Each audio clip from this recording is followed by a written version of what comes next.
Good evening, ladies and gentlemen. Welcome to the Massachusetts Division II State Wrestling Finals from the Walter Hawks Fieldhouse here in Reading, Mass. This is John Sullivan with my co-announcer, John Arena, and we're going to turn the festivities over to the Reading High head coach, Tom Darren.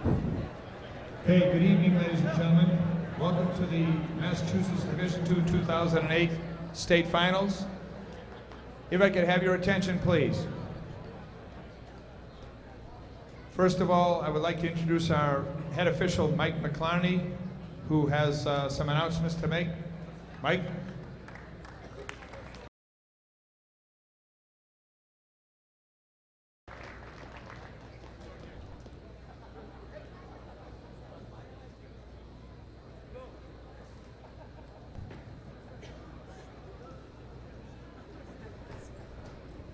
Good evening, ladies and gentlemen.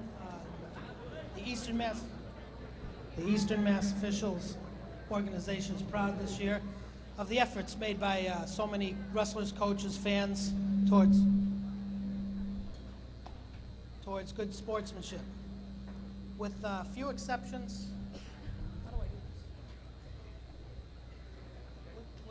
with few exceptions, sportsmanship continues to improve in Massachusetts wrestling. Again, this year, the professionalism is a part of this award. Okay, sorry about that. The idea behind professionalism is to recognize teams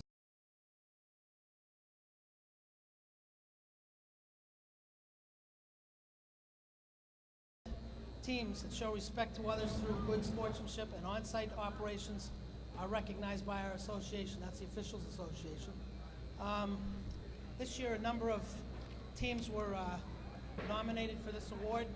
Over 30 teams in Division II were, and there's one for each division, Division I, II, and III. Of note, and I'd like these teams and coaches to stand up as I call your name. Catholic Memorial.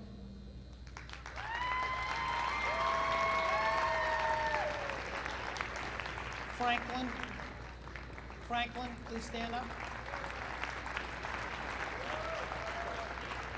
Greater Lawrence. Keith Tech.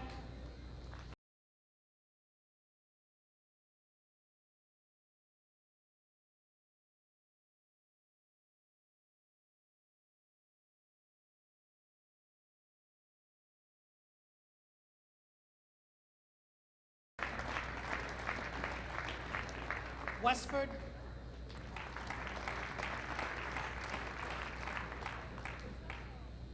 And Woburn.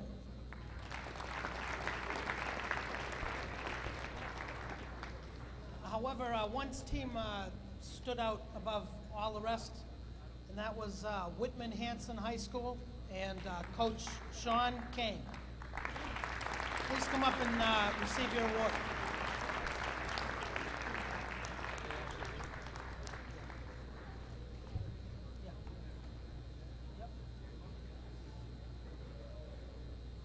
Sean.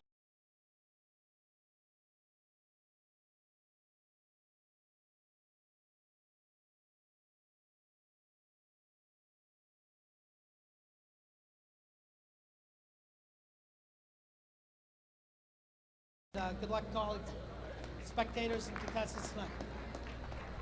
Thank you, Mike. All right, next, I stand up here representing the Massachusetts Interscholastic Wrestling Coaches Association. Every 2 years, the coaches, the MIWCA, honors certain fans who have gone above and beyond the call of duty. Tonight, we are honoring 2 families and 1 individual. And I happen to be very fortunate that all 3 of these awardees are supporters of the Reading Wrestling Program. First of all, the Reading Wrestling Program is far and away the most televised team in this town. This is the result of the work of one man who has served as announcer, analyst, cameraman,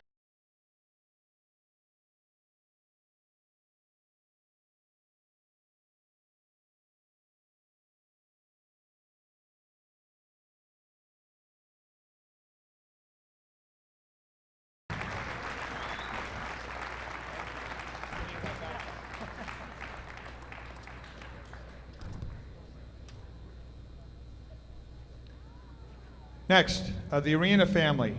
Besides providing me 2 great wrestlers, they've been huge contributors over the last 10 years, doing everything from doing our bookkeeping to making our electrical and computer repairs. And again, also prodding me to make sure keep me on task. So with the Arena family, please come forward.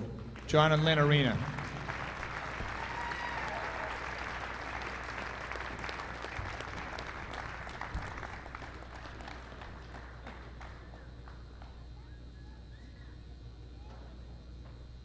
As usual, she...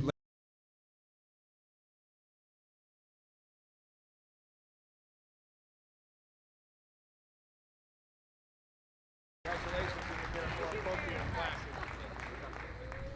Thank you so much, brother. And the next group I would like to bring up, the Panett family. They've been equally involved with our wrestling program, except they gave me 3 sons. And first of all, there's Dave, who does everything, including we have mat rollers that we use, and he's welded them together down here. He's come down and got his router to smooth everything out and get things squared away, and every other little odd job you could name. And then we have Karen. She's in charge of everything, including me. Would Dave and Karen Panett please come forward?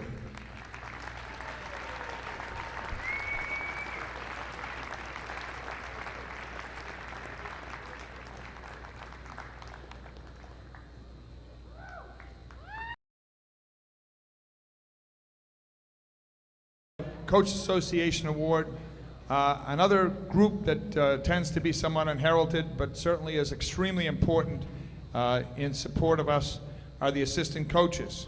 And each year, in each division, we select an assistant coach of the year. This year's assistant coach has been involved with his program for the last 8 years. He's been an integral part of the success of the program, including 2 state championships during that time. It is Mike Clements from Central Catholic. Would Mike Clements please come forward?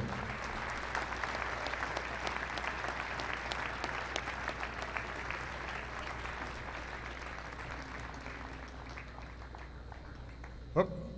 Somebody had to take care of the baby while he came forward here, I guess.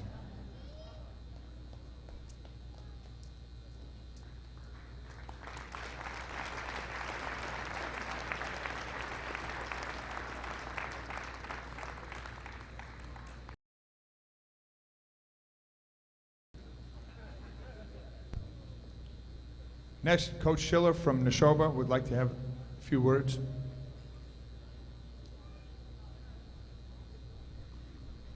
As many of you might have heard, unfortunately we lost a great wrestler, but more importantly a fabulous person, Frank DeMeo, on Tuesday, February 5th. Very few people ever know the impact that wrestling had on Frankie, a very quiet and shy young man. Frankie spent most of his time, just like most of the kids here, on Saturdays and Sundays at clinics, wrestling his heart out. The wrestling community, masswrestling.com, the coaches, the wrestlers, and especially King Philip High School and the David family has been outstanding, helping us get through this incredibly hard time that we've been through in the past couple of weeks. So we just like to thank everyone, the Neshoba Wrestling team and the DeMeo family. I'd like to thank everyone for your support, helping us get through this time. We'll never forget Frankie, and I hope a lot of you guys who wrestle will never forget him. And just kind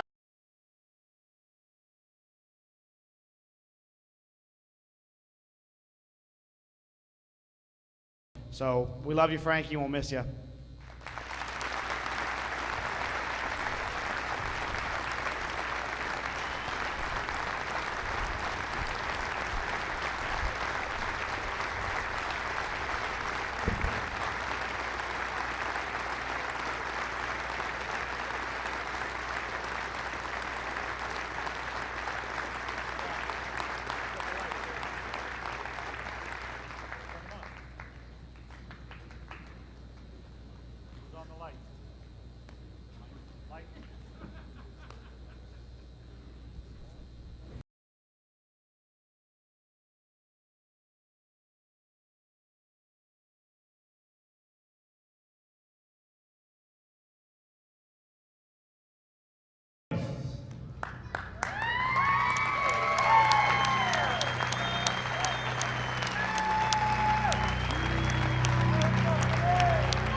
introducing, at 103 pounds, from Drake High School, the 9th grader, Brad Myers. For the record of 3 coached by Mike Riley, Kurt Monbleu, and George Gilbride. From Greater Lawrence, the 9th grader, Matthew Boku. The record of 38-1, coached by Tony.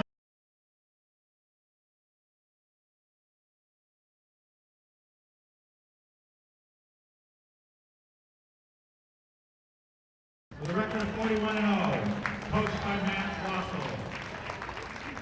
And from Greater Lawrence, another junior, Miguel Guzman, with a record of 36-0, coached by Tony and Dave Sarkis. Now your finalists at 119 pounds. A senior from Greater Lawrence, Francesco Ortiz, with a record of 39-0, coached by Tony and Dave Sarkis. His opponent, a junior from Marshfield High School, Joe Cronk, with a record of 39-2, coached by Patrick Brown and Matt Lamella. Our finalists at 125 pounds. First, a senior from North Andover, Jim Conley, with a record of 36-5. He is coached by David Pastacone, Paul Luciana, and Carl Simpata. His opponent this evening is a senior from Silver Lake Regional High School,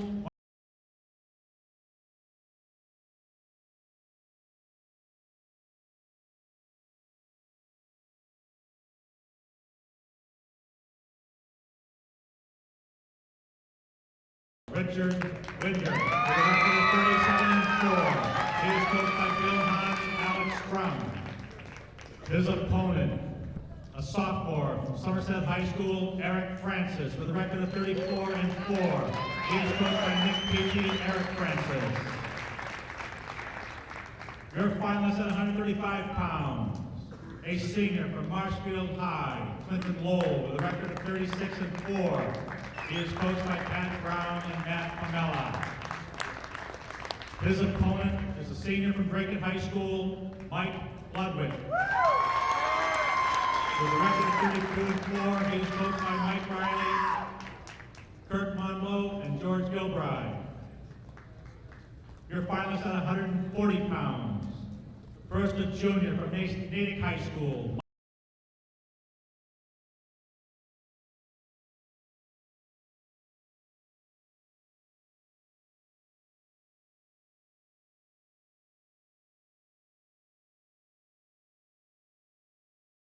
he is coached by Wayne Griffin and Jeff Burris. Your finalist of 145 pounds, a senior from Tewksbury High School, Jim Carpy, with a record of 35-7. He is coached by Brian Elwood and Steve O'Keefe. His opponent is a junior from Quincy High School, Paul Regginini, with a record of 36-7. He is coached by Elliot Coulomb and Chris Regginini. At 152 pounds, a senior from Tewksbury High School, Mike Willie, with a record of 42-3. His coaches are Brian Elwood and Steve O'Keefe. His opponent is a senior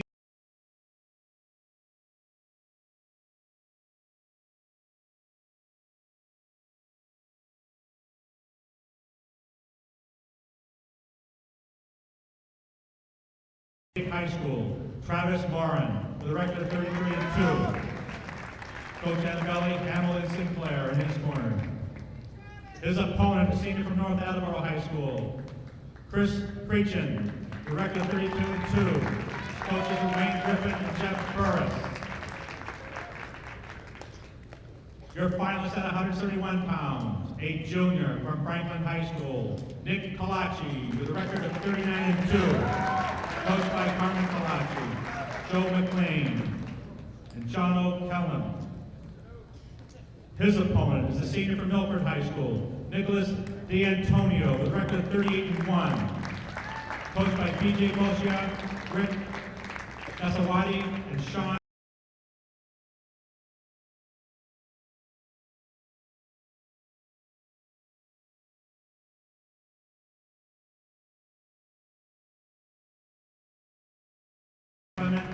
Mike Armrow, and and Tim Luttrell.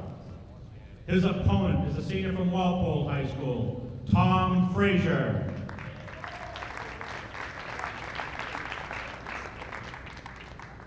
Your finalist at 215 pounds. First, a junior from King Philip High School, Donald McNeil, with a record this year of 6-0. He is coached by Matt Wassel. His opponent, a senior from Cookburn Memorial High School, Derek Lowe, with a season record of 40-1, coached by Brian Elwood and Steve O'Keefe. Your state finalist at 285 pounds. First, a junior from Greater Lowell, Texas.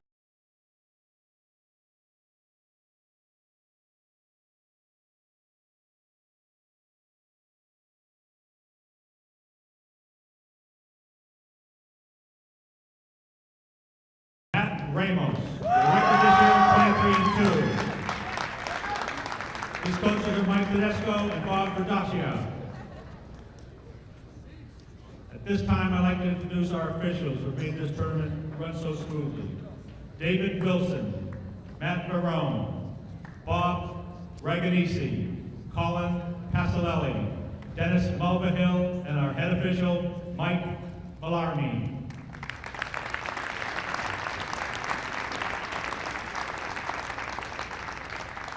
At this time, I'd like you to rise for the singing of our national anthem by Reading Memorial High School's own Mara Quinn.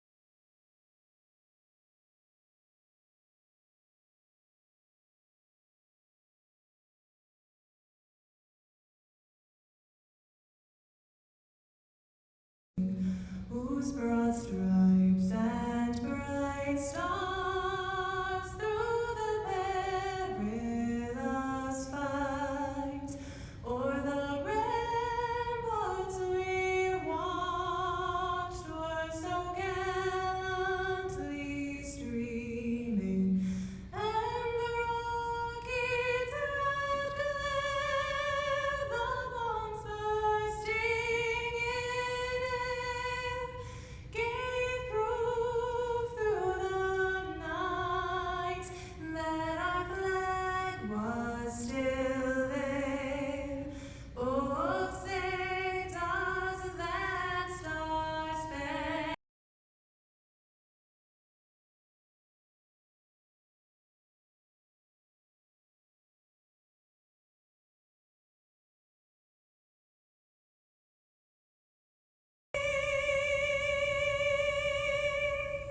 and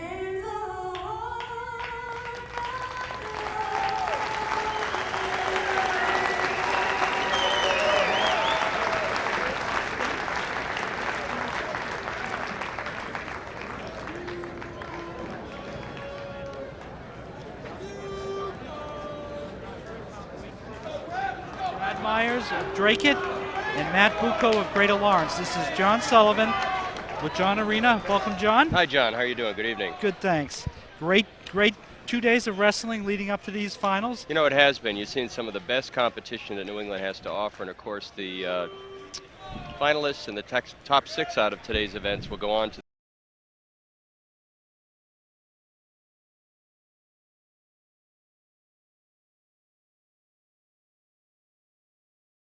As we watch this 103-pound match, both of these young gentlemen are freshmen. They are. That's pretty interesting in the sport. This is a sport that, unlike hockey and baseball, most kids don't get started until later in life. Imagine playing baseball where your first exposure to the sport was as a 9th grader or as an 8th grader. We have Little League, you don't have that behavior, but in wrestling it's very unusual to find a freshman, particularly in New England, that's got this kind of skill. So I'm interested to see these two boys compete. And if you notice, for those of you who don't know much about wrestling, each wrestler is just putting on some ankle bracelets. Red for the Greater Lawrence wrestler, who's in orange and black, and green for the Dracut wrestler, who's in blue, light blue, dark blue, and white. You'll notice the referees, there are 2 of them. They each have red and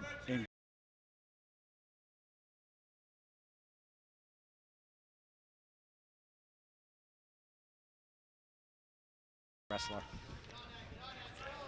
Okay, a little bit of wrestling. Both the wrestlers, you know, started on their feet. Yep.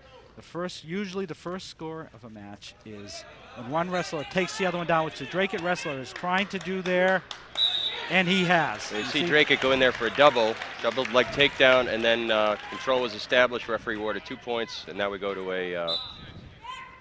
Now we go to the referee's position in the middle. Once you That's go out of correct. bounds in control, whoever was in control is on top. If there's no control, they would have been back on their feet in the middle. So we're starting again. 2 referees here in the finals, which you don't see very often. Extra safe, as many referees as there are.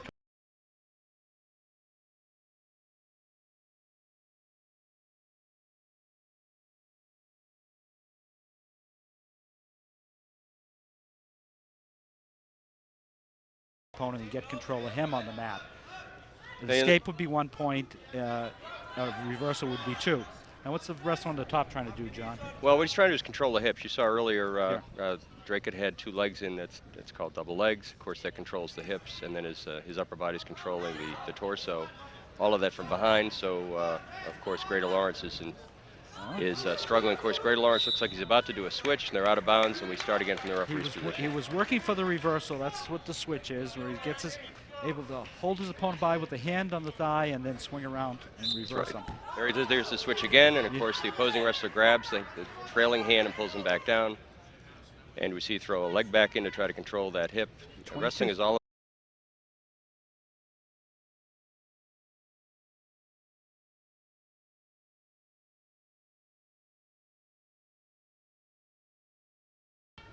Ten seconds. We are using the scoreboards here, so we can see the score without running around, right. and we'll be able to hear when the period's over by the buzzer, which is right now.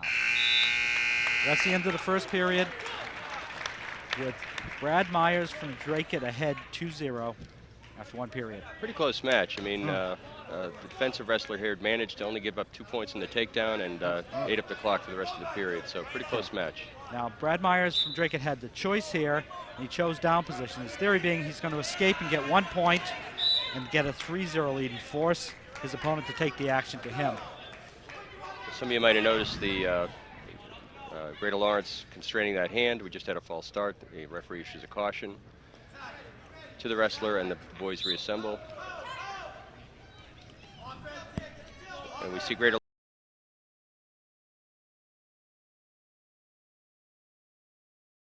control the hips. There's the armbar. It's interesting if you notice, it may look like he's way out of control there, but he with those legs in and the arm control. The wrestler on top from Greater Lawrence is really trying to just torque his opponent over onto his back. You'll see Greater Lawrence has got control of the left shoulder. What he's trying to actually do is pull that left shoulder around and so expose his opponent's shoulders to the mat. He's not having great luck here. Drake is doing a pretty good job of staying out of trouble. That's how you score when you're on top. You expose your opponent's shoulders to the mat. Oh! Here's a reversal. There's a reversal for 2 points, and now we'll see what Drake has to offer here. Drake is ahead 4-0 here in the second period, halfway through the match, 1 minute left in the second period. John, maybe you can explain exposing your opponent's shoulders to the mat. Sure. Well, there are various types.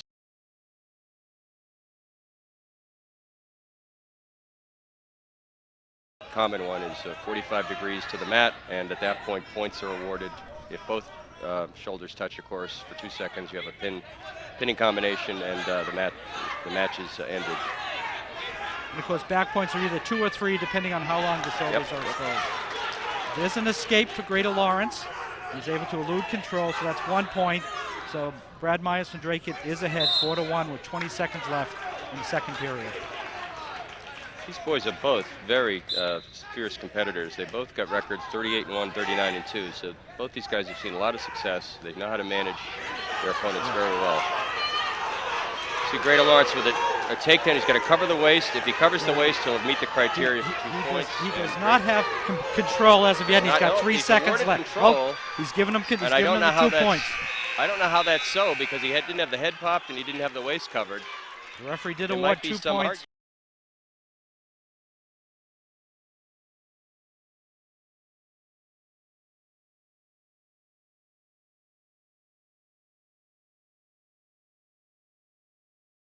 Criteria for the 2 points, I believe. Yes.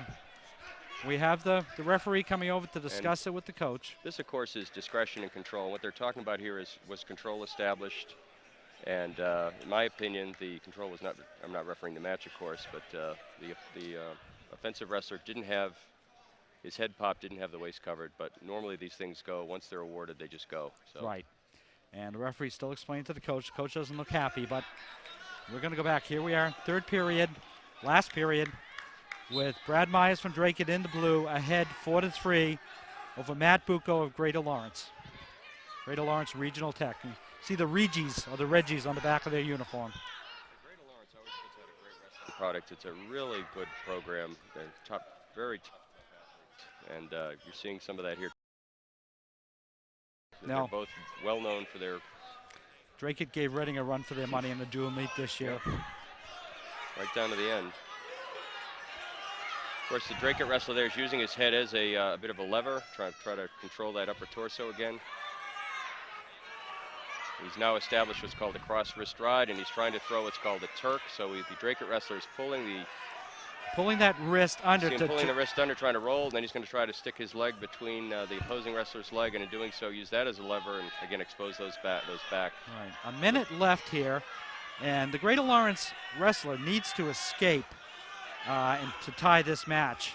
And he's being pulled back on the mat. The Drake wrestler has strong control here, and now they're going to go out of bounds. That's the best thing that could happen to Matt Bucco right now, because he gets to restart, because Brad Myers had him pretty well wrapped up there. Oops, a little false start.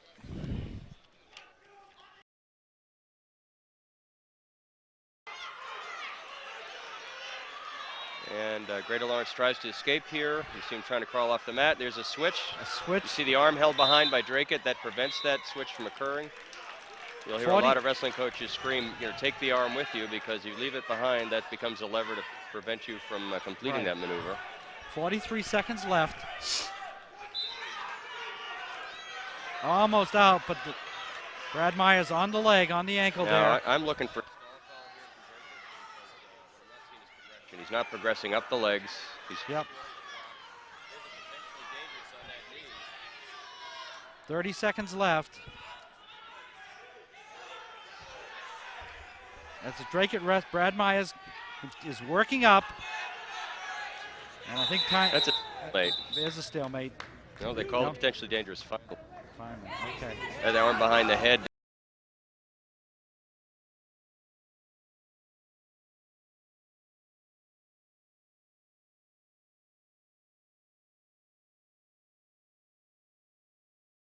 Out, almost was out. Gotta almost scoot was those reversal. hips out and got to kick 5 that seconds. switch. 5 seconds. Nope, no control. No control. No control.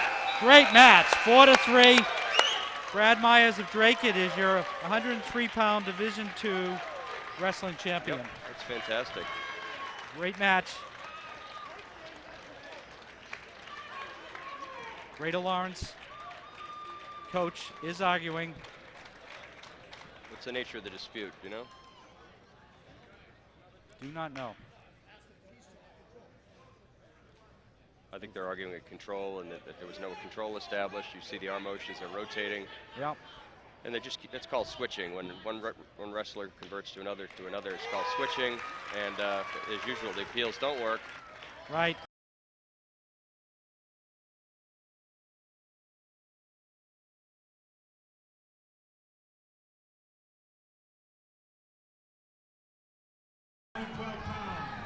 From King Philip, Connor David, and from Greater Lawrence, Miguel Guzman. I believe both these wrestlers are juniors here at 112 pounds. Yeah, 11th graders. Right. Miguel Guzman has a 36-0 record, and Connor David a 41-0. These are so one of these boys is going to go home undefeated, and the other one's going to suffer his first loss. That's just amazing. Yes. And they are juniors, so they'll be around next year. Michelle Guzman has his ponytail wrapped up in the do-rag. Well, yep. The some of the schools are it's common to have longer hair, and so you see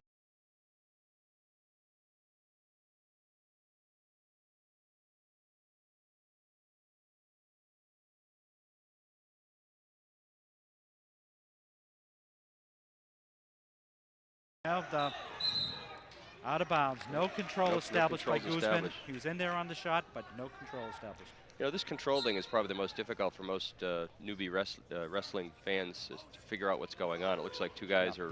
He has control now, even though Yep. he's not all the way back.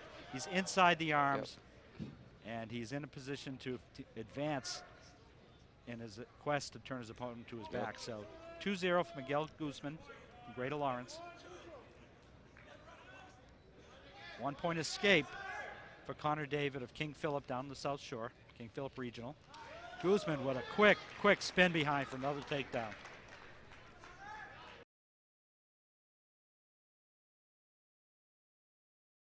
Guzman is very quick. He is. He's. I've been following the sport for several years, and some of these smaller build wrestlers are just tremendously agile. He's one of them. It is, as we were So talking there you go. earlier. There's that Turk move again. He's trying to grab the cross wrist and then throw the leg to try to establish control of the hips. King Philip pulled himself out of that one. We've seen 4 wrestlers here who have the chance to be state champion who do not weigh more than 112 pounds and probably wouldn't compete in any other sport. That's the great thing about this. This has got to be the toughest 6 minutes in sports, I believe. I mean, there's 4-2. no time to catch your breath. 4-2, an escape by Connor David. Guzman has not been able to hold him down, but Connor David has not been able to generate any offense on his feet. It'll be interesting to see what happens in the second period 7 seconds from now when one of these wrestlers is on the mat. You see this hand fighting going on here again, trying to establish control of the shoulders and the upper.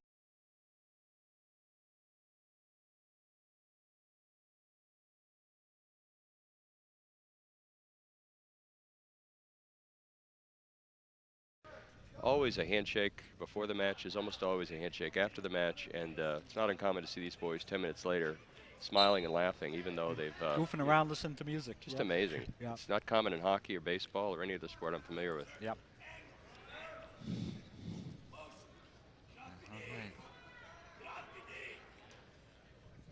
These wrestlers starting. I wasn't sure who had the choice there, John, but they chose a neutral position. Yep. Probably. Guzman's trying to establish control of that shoulder so he can do a spin and grab his 2 points. He's trying to lock that shoulder up. He'll spin around here in a minute.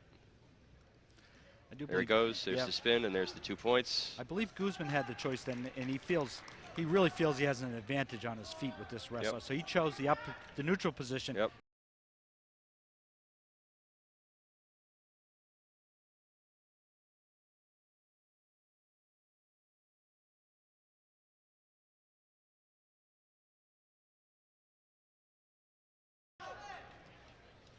Six to 3 at this point. Miguel Guzman, Greater Lawrence, halfway through the match, midway through the second period.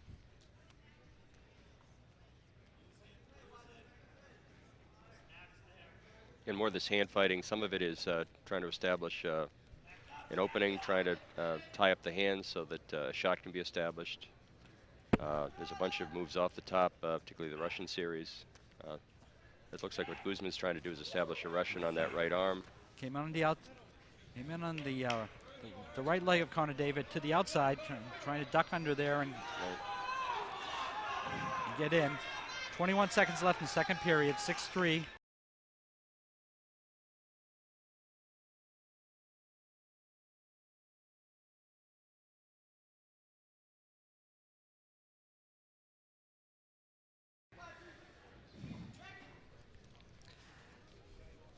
Boy, John, this is so much easier to watch on Reading's new white, our new white mat. For those of you who've seen some of our older matches, the white really reflects the light. You get a good view of the wrestlers. It's tough with this lighting, but this is optimal.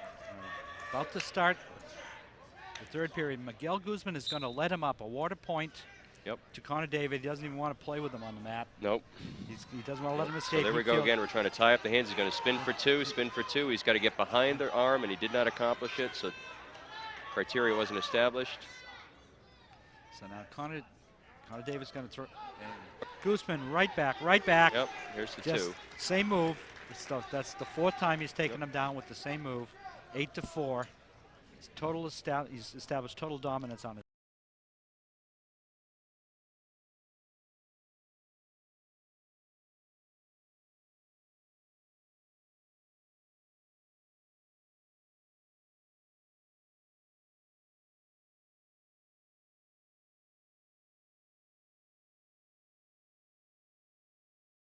5. About a minute left here. And another 2 points. Oh, Nope, nope. Wasn't able to get behind him. Miguel Guzman of Greater Lawrence ahead 8-5, 53 seconds left.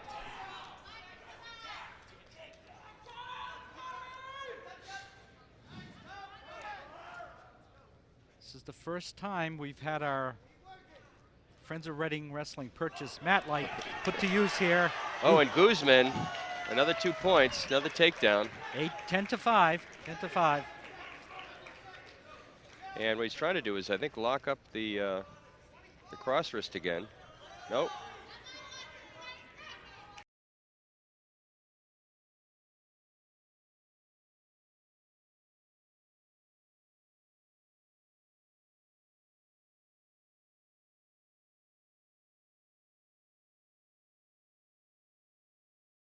Oh, we No, did award the escape, all right. 1 point escape, so it's 10-6. Got a 4 point with 5 seconds, so.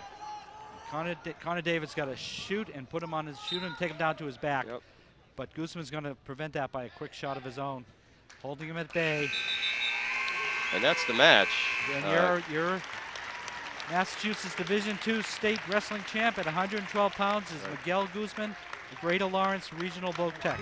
By the way, John, you ought to mention both these boys are likely to see each other again next week in one form or another at Salem at the All States. That's right. There are three divisions in Massachusetts wrestling, 1, 2, and 3, and the top 6 wrestlers from each of them wrestle in the All States against each other to determine who goes to the New England Championship.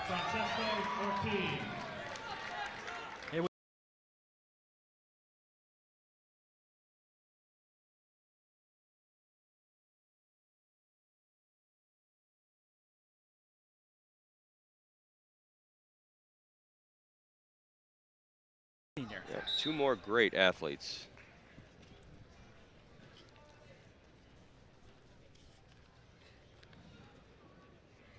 And if you're noticing a trend here that there's been a wrestler from Greater Lawrence in each of the first 3 matches, you know how good that program is for a Division II program. These guys are tough. They're just tough kids. That's right. And, they know the basics. They've got good conditioning, and they don't stop.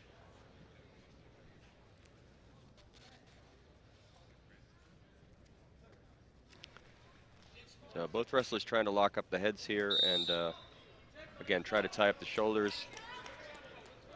A minute and a half left in the first period. No score. Boy, it was a fast.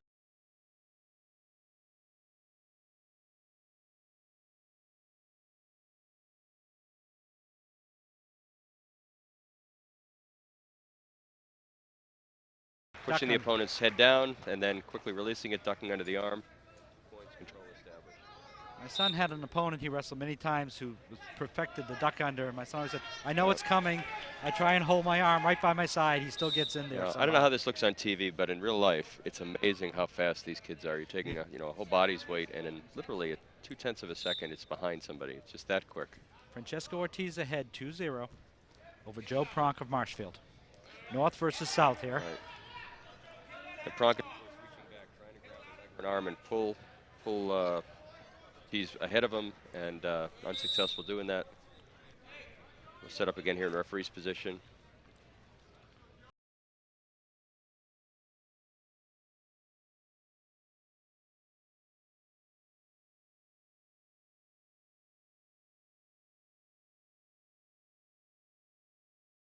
A standing switch here. Nope. Nope. Looked like he was setting up for a Granby, but was knocked out of bounds. Ortiz maintaining his control and leaning into it with the body and forcing him towards the out of bounds. Pronk trying to turn back in. Nope, false start. Little false start there.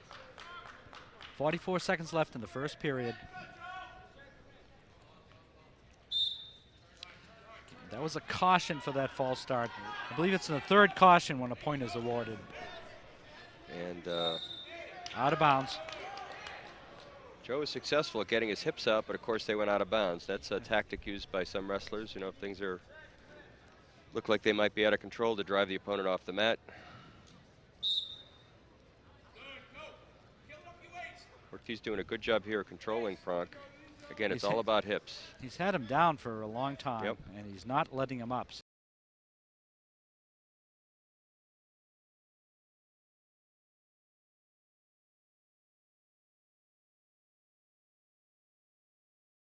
2-1, Francesco Ortiz over Joe Pronk of Close Marshfield. match coming up here to the end of the first period, and it's only 1 point differential here. Yep. 15 seconds left. We're sitting here at Reading. We've probably got, I would just venture a guess, almost 400 or 500 people here in the stands. And you go farther in the season, you get farther up in the competition, you get more and more parents and siblings and fans. It's just great to see this kind of turnout for the sport. 0.3 seconds left in this period. Yeah. Someone might try a quick shot here. Just but time out, and we'll get a fresh start here in the second period. All right, so here we are at the 119-pound weight bracket, about to start the second period with Francesco Ortiz of Greater Lawrence ahead 2-1 over Joe Pronk of Marshfield. It looks like we might have some blood. One of the things about this sport is if there's any sign of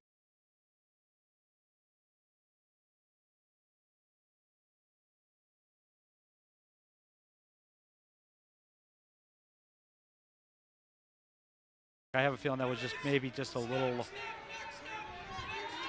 something. So Pronk on the bottom, going for the escape. There's that driving out of bounds. You see that Pronk was almost out of the grip and was driven out of bounds there. So did a nice reversal there, and he was in position to reverse him if he had. Hey John, what that symbol? What does that mean? That diamond-shaped symbol you saw Ortiz give.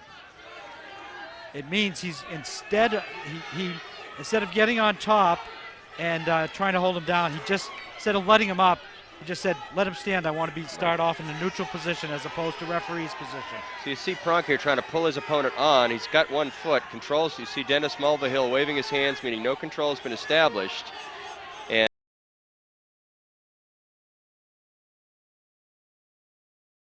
he's trying like the devil to pull Ortiz, and finally he's out. Out of bounds. Ortiz obviously feels he has an advantage on his feet. Yep. He let Joe Pronk tie the match up by letting him up, and just because he feels he has an advantage on his feet. And from what we've seen so far, these Greater Lawrence wrestlers are very good on their feet. They're very good at the feet. They know where they are on the mat. They're seasoned. These guys are good. 1 minute left in the second period. 2-2. Tie between Francesco Ortiz and Joe Pronk.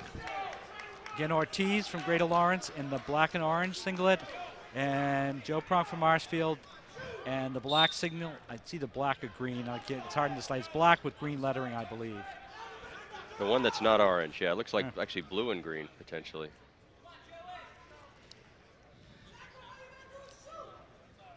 Nice.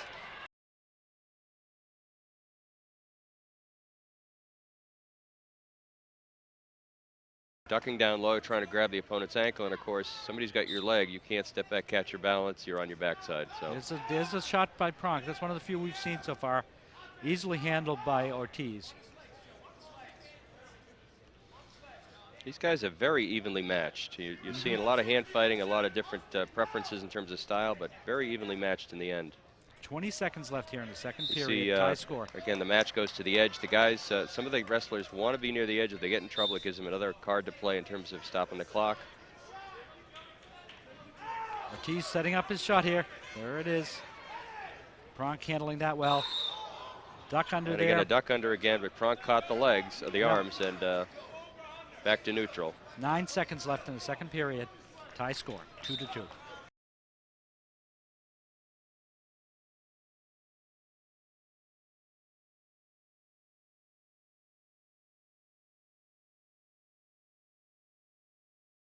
Ortiz is going to have the choice. And he's going to, surprise, he's going to choose down. Well, he's tied. He's got to get the point. He thinks he can escape. That's right. Our head referee here tonight, Dennis Mulvihill, with the armbands on. Dennis is a seasoned referee of his own and long history in the sport. Pronk successfully, he's got the leg up here. He's going to try to trip him now. Ortiz, he's going to stay on top. Ortiz is going to reverse him here. He's reversal.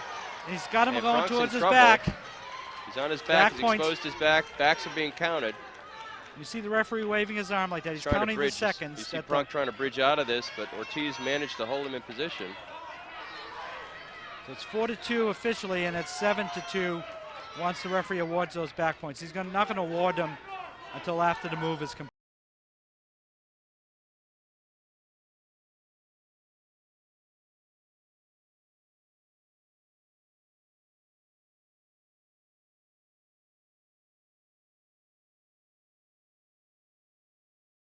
The shoulders towards the mat. He's trying to follow the hips there. You see the. You can see you can see right there. You can see the shoulders are off. Pronk's working for the reversal. That's right. Here. Pronk is trying to what's called follow the hips. He's grabbing Greater Lawrence's hips with his legs and using the greater strength to pull his body, his shoulders off the mat. He's got to pop that head out. You see the head is. And Ortiz is a little high. He's not on that shoulder. No, he's not. There's the hips again. Yep. Still no award of those back points because the move is not complete.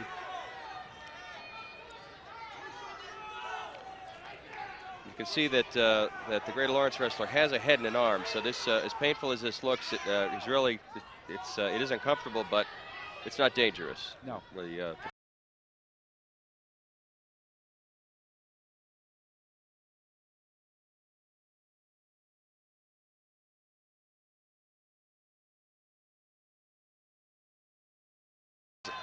Oh no, we thought he was out. Out of bounds. Backs are awarded. They're out of bounds. 7-2 for Francesco Ortiz of Greater Lawrence. Finally did award those back points. With 6.7 seconds left, Pronk is on the bottom. He's going to have to go for see a Pronk's quick leg. I don't know if you can see it on the camera. Pronk's right leg is out to the edge, which usually indicates he's going to try to do some sort of sweep, but he didn't there. And there's two. There's 2 more points for takedown. 0.3 seconds left. 9-2 for Greater Lawrence, Francesco Ortiz. Again, I can't say enough about both these boys. They've got outstanding records, and it's a shame that one of them has to walk away with a loss here. But great entertainment, great athletes, and Ortiz.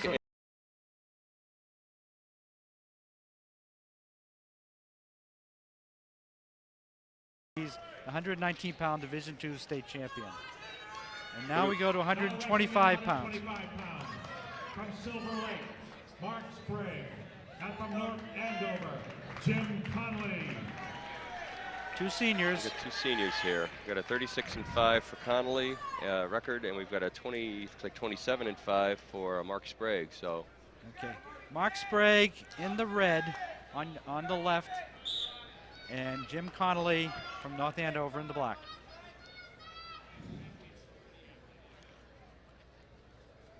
Once again, North versus South. North Andover versus Silver Lake Regional down south.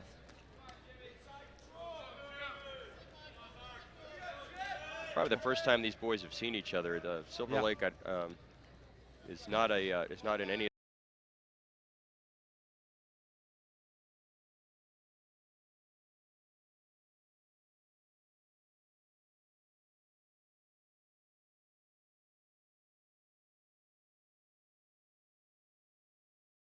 Here and cover the waist, and you've got the 2-point criteria. There it is. Jim Connolly of North Andover, 2-point takedown, goes ahead 2-0 against Mark Sprague of Silver Lake. Oh, and he's got him on his back. Got a cradle here, actually. So He did score 2 back points with that quick move. Yep. Scoring some more here. No. He's exposing his own back there. Oh, watch it. There's a reversal. 2 There's points. a reversal. North Andover, they're out of bounds. North Andover is pushing himself out of bounds, but so the pin's not going to happen. Oh, he's pushing him back in. Silver Lake's got to push himself back in. Both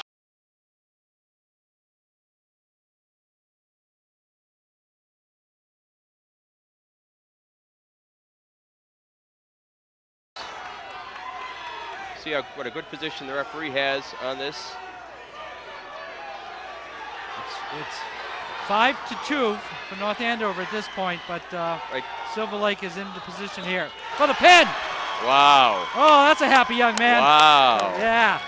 He was getting tooled on there, and he came back, stuck with it on the out of bounds. Just tremendous. Yep. Silver Lake, Mark Sprague. Neither one of both these boys have something to celebrate. They're both going to the All-States. They both have seen a lot of success this year, and you know, the disappointment of tonight will disappear when they realize that they get to go on another week here. So wrestling's a tough sport, John. I've always lamented that it's one of the few sports where your season almost always ends in a loss. Yep. From Somerset. You know, most other sports Eric you might have Francis. an okay record. You end in a Catholic win, you have Memorial. some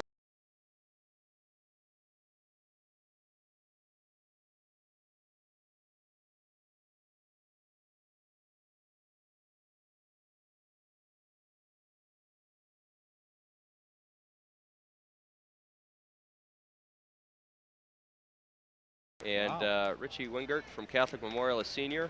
Wingert with a 37-4 record, and Francis with a 34-4 record. Both of them seeing a lot of success here. I'm going to try and be neutral, John, but as a Catholic Memorial graduate, I have my hopes here. Yeah. Richie Wingert, a very good wrestler. I've heard of him all year. I have not heard of Eric Francis, but to get where he is, he's a good wrestler. Well, and for a sophomore, it's pretty amazing. Very tough in New England. Pennsylvania, Iowa, Ohio, you start to see a lot of younger wrestlers that have the talent, but in New England, it's very unusual to see 9th, 10th graders with this kind of talent, this kind of maturity. In, trying to get in on the ankle. Yep. Eric Francis, not having any of that. In these first few minutes, they're sizing each other up. They're trying to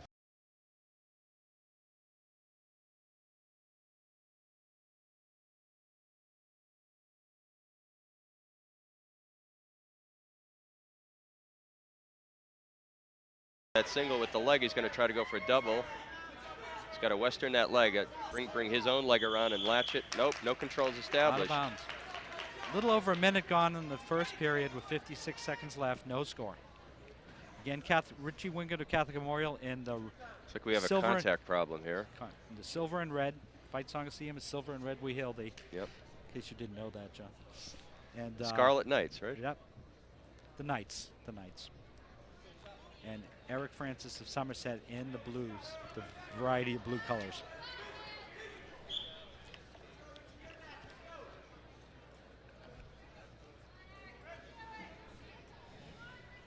See Richie fading around the right side. He's trying to tie up that arm, and in doing so, give him an opportunity to charge that leg for a single.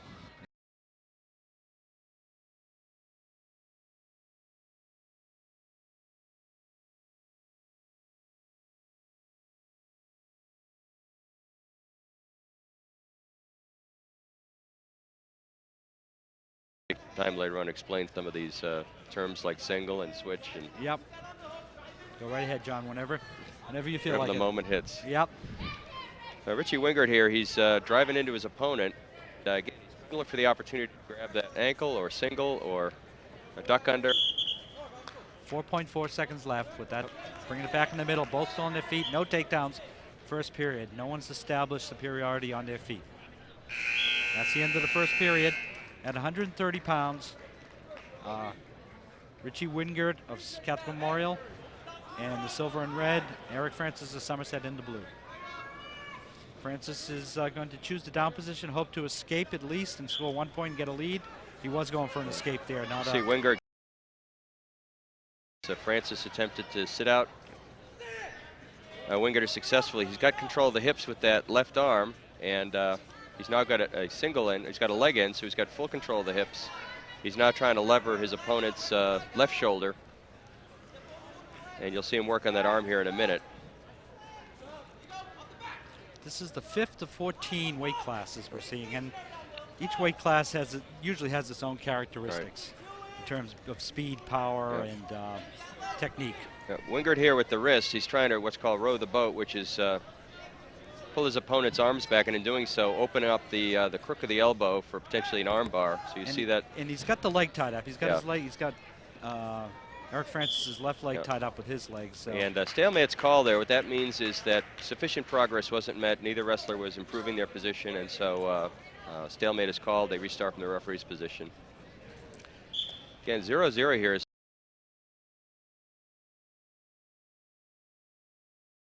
So now Richie Wingert has not allowed an escape in a minute of this period. So he's holding him down very well, and if he's able to continue that for the whole period, he'll be in great shape for the second period. Yeah, Wingert gets choice in third period, so I'm guessing he'll try to pick down and try to get the escape for one. Yeah, for the 1-0. So then Eric Francis has to take the match to him. He can afford to be defensive at that point. 43 seconds left. Richie Wingert successfully keeping his opponent down for 3/4 of the period. You see he's got the cross wrist. You probably can't see it from this angle, but Wingert's got the left arm across the body of Francis, and in doing so, locks up the shoulders, and of course his full weight's on his opponent. So, and referee looking for progress here. What's Wingert going to do with that position? And Wingert goes for a cross face. You saw the arm across the face. 20 seconds left.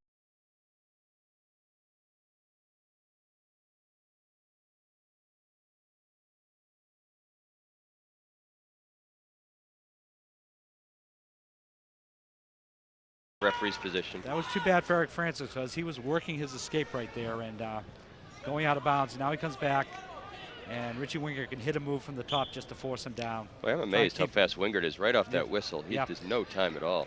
It's about the end of the second period. Yep. Still no score. And let's see, right And away, Wingert Richie does Wingert. pick down. So again, 0-0. He's going to try to get the 1-point escape. By the way, you don't take any comfort in having a 1-point lead. So Wingert's going to have to continue to work to. Oh, we got a caution there. Yeah, anticipating the. Yeah, it's the caution whistle. on green. It looked like red moved first, but in fact it was green coming in too hard and triggering the move. So it's actually called on the top wrestler there. And Wingert is up. He's going to try the escape.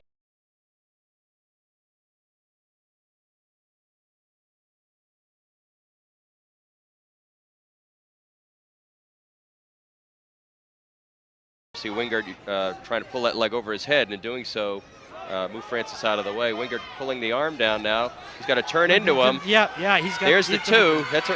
No, not they yet. haven't He's got to given it to turn. him He's yet. got the head. There it is. There's Yeah, two. There's 2-point reversal. Francis did well to stay off his back there.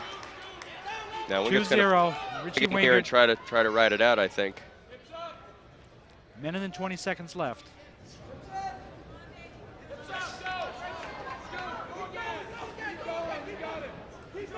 What's And is Francis trying to do here to get out of this? He's rolling. trying to do. There's a Granby roll. Nice. And he gets the one escape, and so we're now 2-1 Catholic Memorial. With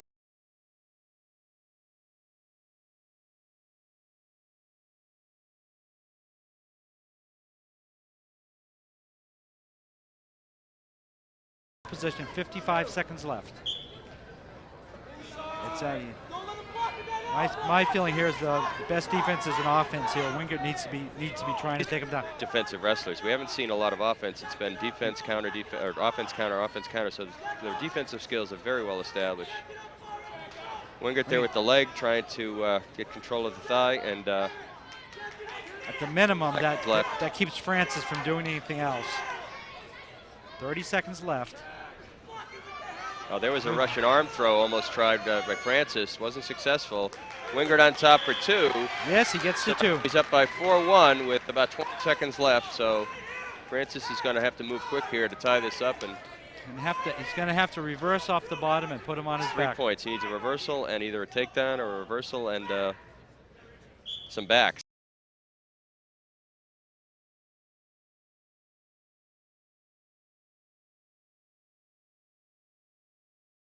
The lever, try to control the torso, and another roll tried. Oh, there we go. And we actually get some backs here. We do. Yeah, we got at least two. He's signaling two, I think. Two back backs. points. And there's Richie Wingert, pretty happy. 6-1. Wow. And your 130-pound Division II state champion is Richie Wingert of Catholic Memorial High School in West Roxbury. Go Knights. Your 2008 champion, 130 pounds, from Catholic Memorial, Richie Wingert. Okay, who do we have now, John, coming up We here? have Clinton Lowell from Marshfield against Mike Ludwig from Drake. This is at 135 pounds. Okay, we got two seniors here. They've both had pretty good success. Lowell with a 36-4 record, and Ludwig coming in here tonight with a 32-4 record. So both these.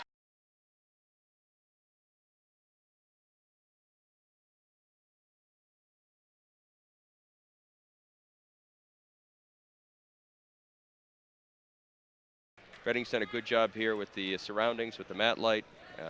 Wonderful environment here for Reading, for wrestling. Wrestlers love the mat light. Oh, it's the big time. Yeah, it's the big time. The crowd's dark. All the attention's on you here in the finals, and it's just great.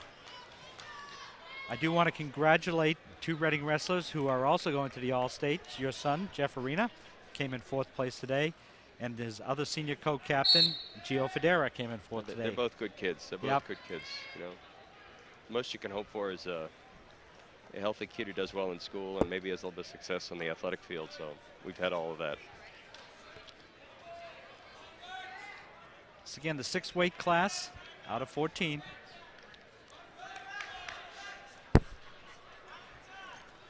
You see the Marshfield wrestler trying to control the upper body, trying to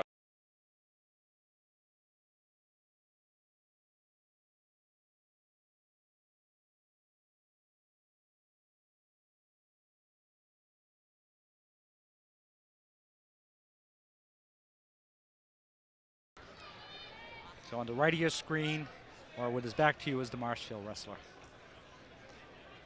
It's nice of RCTV to do this event live tonight.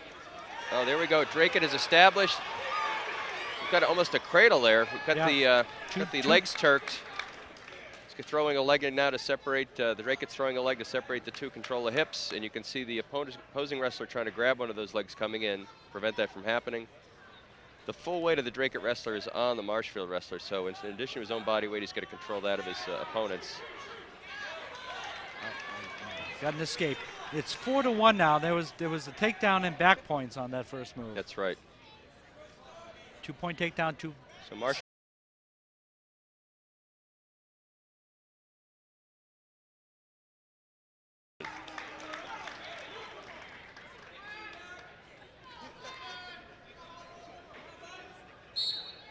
Okay, 4-1. Yep. Another Tap on the head, and we go for a single. He's got to bury it. single. That's a single leg. You see the leg in the air, and then he'll either try to go for double, which you just did, and now we've got the half Nelson. He's got a 2-point takedown. Now he's going for the back. That's right. Trying with the half Nelson. So when you get your arm under the armpit and around the back of the neck, and you try and use that to leverage your opponent's wrestler over onto his back. 6-1 for Mike Ludwig of Drake over Clinton Lowell of Marshfield. And Marshfield's trying to shake him off here. You see the body of the wrestler is canted, trying to shake the Drake wrestler off, and in doing so, but the buzzer ends us and takes us in now to the second period. With the score 6-1.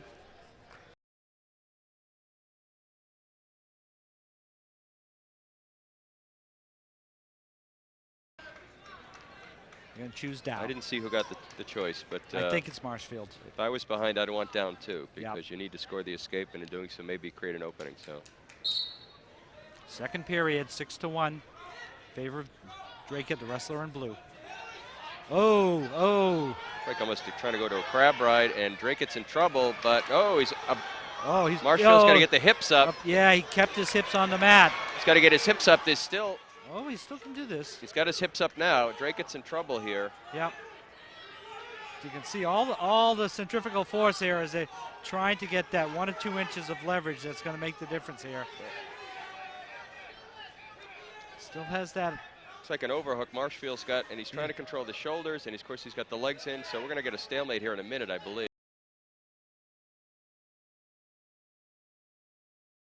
Having any of it, so. Good defensive wrestling by Mike Ludwig of Drake, because I thought he was finished there. 6-2 is the score. Favor of Mike Ludwig of Drake. Minute left in this period, which means we're halfway through the match. And there's Lowell there with a single at the edge of the mat. Had a little bit more room. He might have gotten the 2 points, but not going to happen. Can't tell you, John, how much. I can't tell you how much fun it is to be able to see a scoreboard while I'm filming and commenting. Well, it's nice to have the background of the wrestlers. It's nice to have RCTV here today doing live. And, of course, this will probably be up on masswrestling.com by the end of the weekend. So you're seeing this taped. It's probably before the States. Congratulations to all these boys. So we see Clinton Lowell here on top trying to exploit his position. He's trying to either throw a half or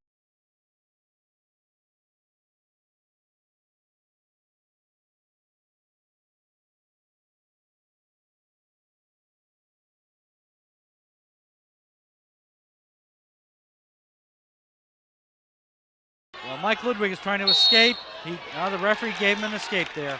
It's going to make it 7-4 for Mike Ludwig. Another judgment call as to whether he was out or not. 5 seconds left. Yep. So just quick shot in by Ludwig. That's 2 at the buzzer. 2 at the buzzer. So Ludwig gets another 2, establishes control, and exposes his opponent's back all in one move. 9-4. 9-4. And Ludwig has the choice, I believe. He's going to choose down. Ludwig wants down. I think he feels comfortable down. He feels he can get the escape, add to his lead, and maybe make something happen in the transition. So. And of course, for Clinton Lowell,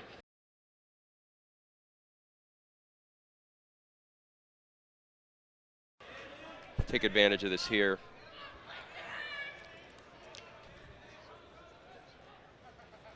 Again, he's trying to get wrist control, pull the arms back, and either he's got a ball and chain here potentially, or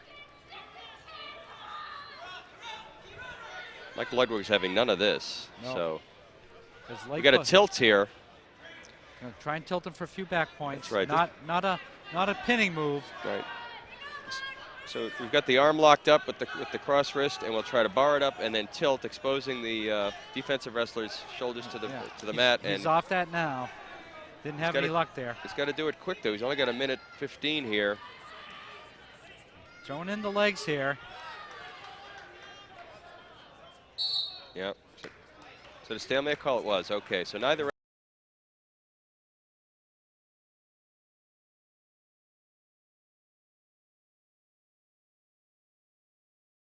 In position and not allow the upper wrestler to exploit anything. So 10-4 now. Because Clinton Lowe let up Mike Ludwig. The strategy being he wants to be on his feet. Doesn't want to mess around there. He wants to get him from the top. 54 seconds left in this match, and that's almost Mike. 2. He's got to get control. There it is. Yeah. Here's the crossface. You see the Dracut wrestler arm across the face of the opponent. 12-4. 42 seconds left.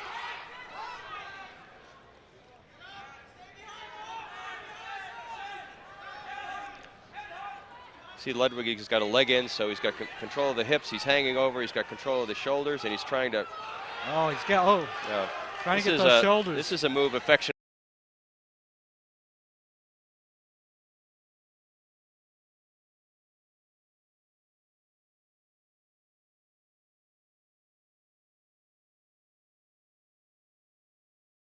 Points. 2 points. Only 8 seconds left though, Yep. so a little bit late here. It's 12-6. And Clinton Lowe's trying as hard as he can to take Mike Ludwig to his back, but he can't. So your 135-pound state champion in Division II is Mike Ludwig of Dracut. See them affectionately shaking hands there. Yep. Again, these boys most likely we'll certainly see each other next week, but most likely have no animosity to each other. It's right. 2 well-trained athletes just seeing who's best. And tonight it was Dracut. So who do we have next, John? 140 pounds from North Attleboro, Brent Poirier, and from Natick, Mike Gibson. Mike Gibson from Natick and Sprint Poirier from North Attleboro. Two teams that I don't think like each other very much. They see each other too often. Well, that's an example of 2 teams that actually probably know a fair amount about each other, know about each other's technique, strengths, weaknesses. Right.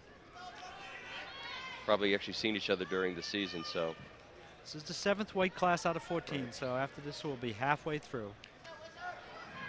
As you see, as the weights go up, they're still very quick, but they're a lot stronger than 103-pounders, and you see techniques North are a little Attleboro different. changing his levels. You see the wrestler almost get down to his knees and almost maybe get a 1.5 feet, 2 feet off the ground. That's called changing levels, and it exposes opportunities. You get a clearer shot of the opponent's legs and ankles, and that's what North Attleboro is doing here. Now, just to help you out here, the North Attleboro wrestler is in a red singlet. He has North on the back, and he has a vertical white, 3 vertical white stripes on the side, and an N on the front. Natick also has a red signal, Natick on the back, and the front of his is white with the words Natick written across it. Also, North Attleboro wrestler.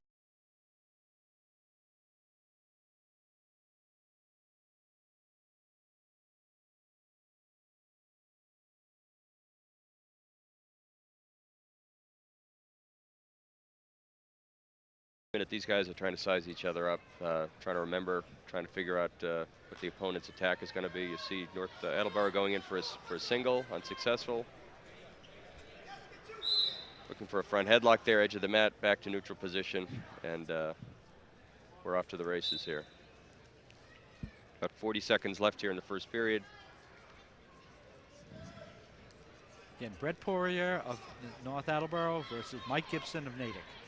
Yeah, Brett really wants that single. He seems going for that sweep single, and Natick's having nothing of it. So.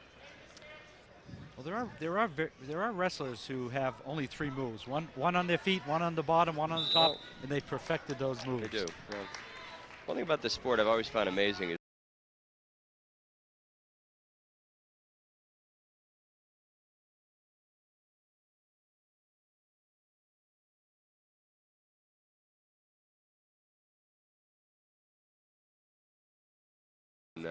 in that department. But Right. Even if you have different body types, tall and thin versus small and powerful, you have different techniques Yeah. to combat those and use your skills. one of the most devastating wrestlers I've ever saw was a kid that wrestled for Woburn. He was about 6'4" and had arms that were longer, and he could cradle anyone almost standing up. So took a Yep. natural advantage of his and made great use of it. Here we are in the second period, no score, and Natick escapes. Mike Gibson of Natick escapes to get that 1-point lead. He was in the down position.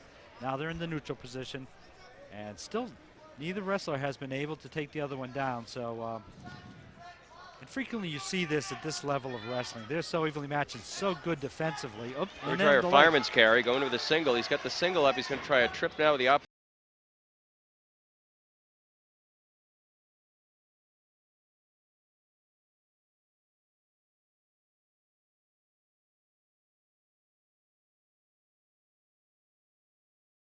0. I thought it was 2-1. I think so it should be. I think 2 you're to right, 1. John. I think it should be 2-1. Perhaps the referee signaled the wrong hand.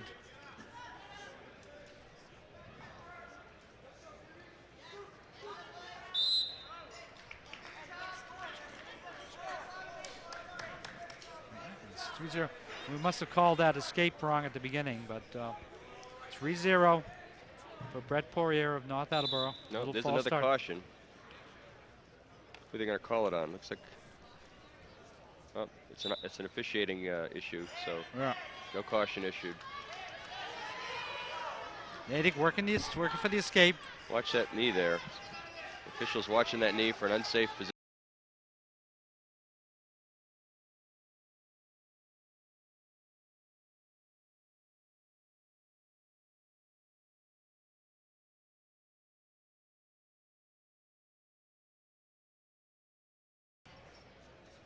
We got a lot of hand fighting going on here. The boys are trying to find an opening by either shifting the weight of the upper body. Oh, and on the There leg. we go. North Attleboro with that low single. He's trying to convert it to a double here. He does. Got to cover the waist for 2. He does. There's the 2 points. It's going to make it 5-1 with 15 seconds left for Brett Poirier of North Attleboro. Mike Gibson of Natick running back in the middle once it gets started. He's got 15 seconds to score here and get a little closer before he goes into the third period. Trying for a switch there, I think, and he just did not get off at the whistle. He's trying to control. Natick's trying to control the wrists here, and A little dangerous. any.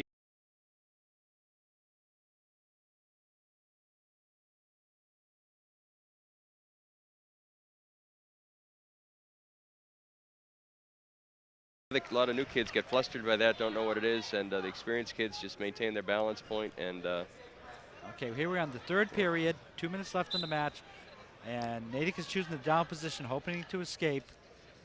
Natick's trying to sprawl that leg out. He does. So there's another escape point. So we're now 5-2 here. Then 5-2. Natick needs a Almost takedown. 2 minutes to go. So Natick's going to have to score here offensively. Gotten a couple of defensive points. Minute and 39 seconds left, so Natick's got to start. He can't just get a takedown. He's got to get a takedown plus, so he needs to start his offense soon.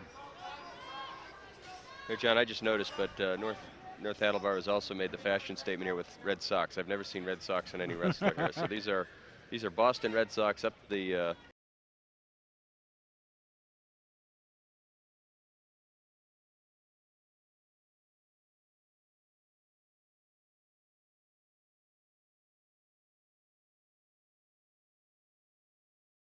here, and he's got to find an opening. Either control the arms and find a way to get a single in. He keeps reaching for that. North Attleboro again with a single. Brett Poirier in on the leg. He hasn't covered yet. Now he's got to cover the waist. Got to maintain control of the hips. I don't think he's gonna. Natick's got. Nate- Still no. He's got to pop that head before we Pop get that action. head, and There now we he go. There's covers. 2. Now he covers. 7-2. 45 seconds left.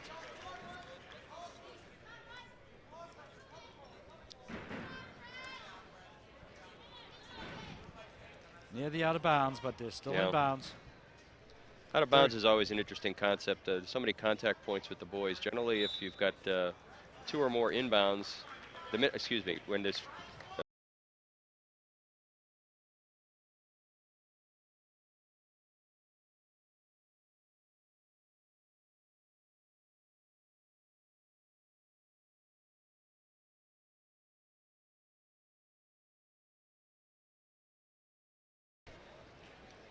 12 seconds now. Got him pretty well tied up. I don't think the Natick wrestler is going to be able to do much from this position, especially being down 5 points. Working for the escape. He has the escape. He's got. That's it. That's Down it. here. And your 140-pound Yep. champion is Brett Poirier of North Attleboro. And there's that handshake again. No Yeah. animosity here. These boys are both Pat on the winded by back. this. They're both exhausted, so Yeah. they both wrestled very, very They're too well. tired to be angry. I can only think of maybe 2 or 3 matches in my 10 years that Now wrestling at have really 125 turned into pounds, an altercation of some sort off the mat.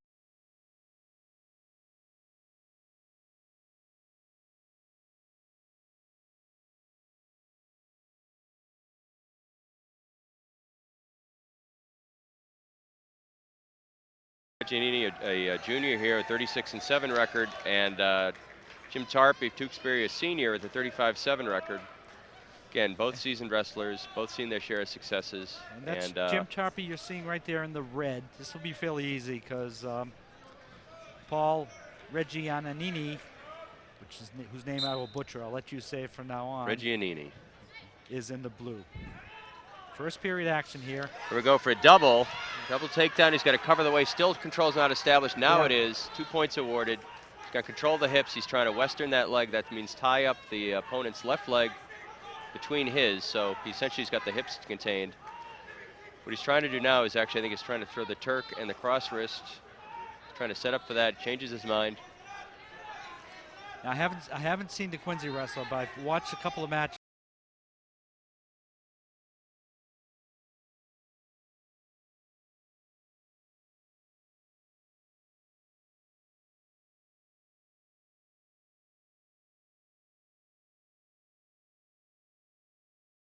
Get up. He's trying to take the weight of that Tewksbury wrestler, establish his balance, get up, get back to referee's position. It's tough when you've got your legs tied up the way that is. Quincy's reaching back, trying to grab the hips of the Tewksbury wrestler and pull them forward. Remember, it's all about hips. You got to establish control of the hips. And at this point, Quincy's got to find a way to get back to get back to a neutral position, excuse me. Tewksbury keeping that upper torso controlled, and now we've got a stall call on Quincy. Failure That's to a progress. warning. That's a warning. If it happens stall again, warning. there'll be a point awarded. That's but right.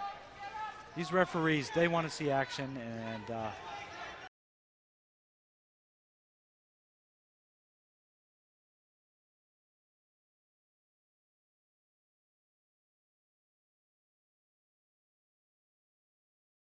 To the next period or next break in the action. 10 Tewksbury seconds there with left. a crossface, again trying to establish the cradle. He's trying to drive the head to the knee. There You he's see got it there. There's the cradle he's got there, it- and now he's just going to 3 back seconds, him up. 3 seconds. Yeah, he's not Time going up. to get No backs. No backs. No backs. No backs points. No back backs. points. No, 2 backs. How can Had him well, for 2 seconds. look like He consulted. He guess. consulted with the other referee. Well, I and trust Dennis. He's got very good judgment, and yeah, I think he started waving his arms a little late, so we'll give him the benefit of the doubt here. 4-0. Jim Tarpey of Tewksbury. He's going to choose the down position, trying to make it 5-0 or maybe 6-0 with a reversal. the referees are actually very fair. A lot of the parents, the stands may see an item or two that they think is questionable. I tell you, it goes both ways, and all they're trying to do is call a fair battle here. Consistent in how they call it. You really They're don't really have worried an about issue. the safety of the kids, frankly. They're Yeah. looking for potentially dangerous positions, and they're looking for criteria. As I always say in my broadcast, if you think about it, two athletes and one referee, usually two here. Yep. They're not going full speed. They're not running. It's not 22 young men running all across the field with 3 referees. So, or 10 basketball players running up and down court and flying through the air. They're on a mat. They're on a very soft surface, Yep. and they're working hard. They're generating a lot of speed and torque, but they're So Tewksbury trying to do something with that leg there. yep. And you got to watch that leg there for potentially dangerous. He's got a back cradle. Reversal. Yep. And now he's got the 6-0. almost a half 50 Nelson. minute left in the second period. We're halfway through the match. And Trying to Jim roll Tarp- that wrist back in, trying to establish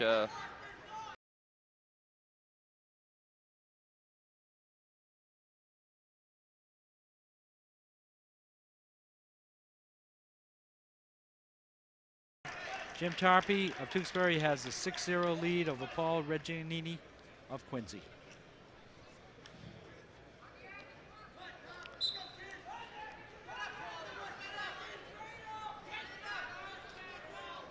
And Reggianini here trying to make something with that arm. He's trying to pull that arm over his head and try to get the switch. It's tough. He's still got the leg in, so you're not going to get the switch with the leg in. Tewksbury remains in control.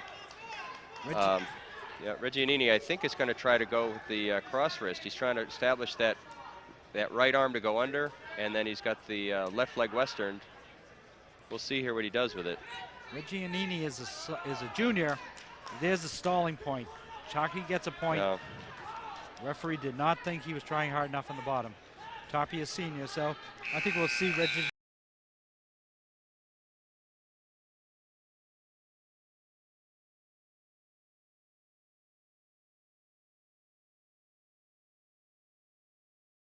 To make an effort, improve his position, and put his opponent at a disadvantage. And criteria wasn't met there, so a stall point was awarded. Here we are in the third period, 145-pound state championship, Division II. 7-0 lead for Jim Tarpey of Tewksbury over Paul Reggianini of Quincy. Reaching back, that's generally dangerous. Desperation, and never works. No, we've got the leg western, and it looks like we're going to go for the. He's trying to decide whether he's going to go for that guillotine or whether he's going to go for the Turk.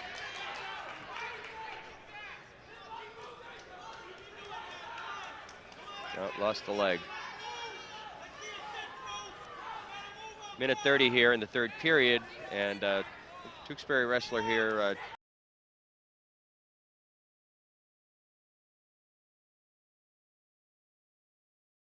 Got the arm and shoulder and the leg of your opposing wrestler all in one big loop. Your arms are locked. Now you've got the hips and the shoulders, and there isn't a whole lot a wrestler can do. There are a couple of counters, but tough place to find yourself. Right.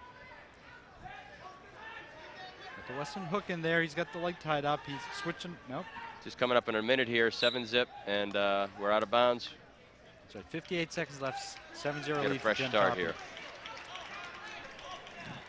And Jim Quincy Tarpey has wrestled tough. He's going to have to use this next minute to his advantage. Let's see what Reggianini.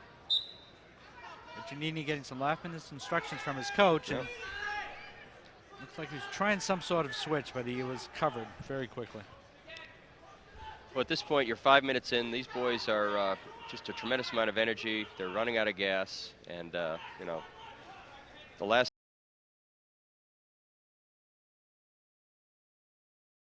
Fighting tough. You see Tewksbury trying to force that shoulder in so he can grab it and use that as a lever point. There's a crossface. He's got the shoulder. Got the cradle. Going for the cradle? Going for the cradle. Oh, can't get it. Can't see the head shake. Couldn't get it. Yep. Stalling warning on This Reggie. will be another stall point. So this is the third stall warning. The next one will be a 2-point award. Yep. 8-0 for Jim Tarpey with 11 seconds left. And he's going to be your state champion in Division II at 145 pounds in 4 seconds. Yep. And that's the match. Nice match. He dominated from the beginning. I think Very so. impressive, You know, Mr. Tarpey. This next match at 152, you've got Chris Della Russo from Greater Lawrence, senior.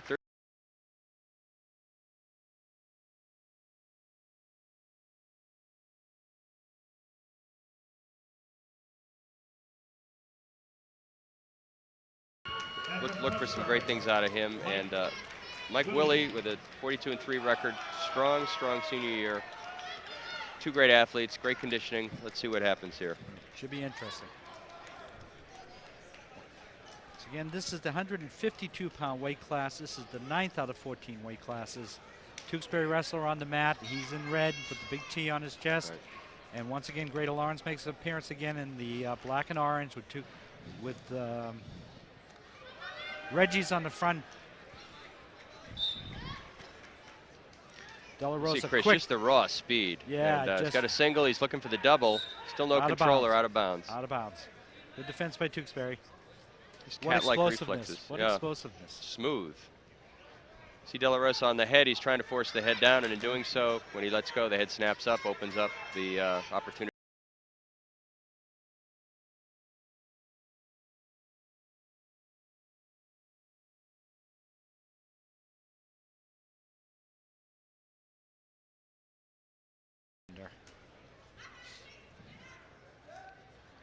Out of bounds. You see both wrestlers playing the edge, and sometimes it's a blessing, sometimes it's a problem. Oh, quick off the whistle, try for the single.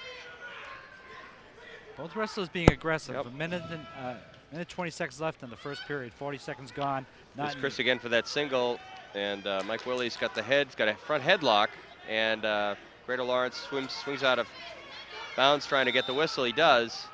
Back to referee's position. Excuse me, neutral position. 1 minute left, first period, no score. See if Mike Wiley will. He's been looking for his opportunity, but Chris De La Rosa has been so aggressive. He hasn't had it one yet. So.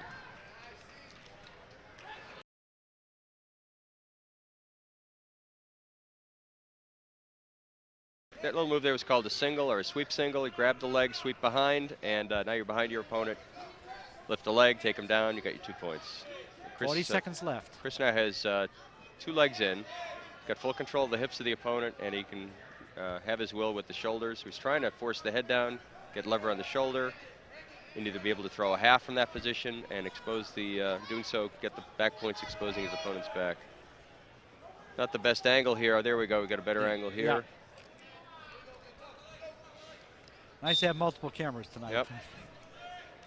Very nice of RCTV to come out tonight with 2 cameras. Wrestling's a tough sport, close proximity. Sometimes the lighting's questionable, and the opportunity to see it from a couple vantage points shows you, the viewer, what's really going on here. Yep, 14 seconds. De La Rosa holding him down.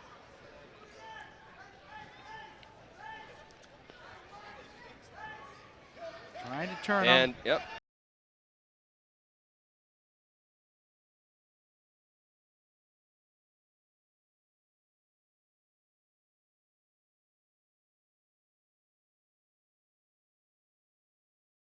And Greater Lawrence deferred their choice. Tewksbury gets the choice, and they're going to choose neutral, which is a surprise to me. He's down 2-0. I would have chosen down. Well, he must think he's got an opportunity on his feet to do some damage here, so let's see what happens. Yep.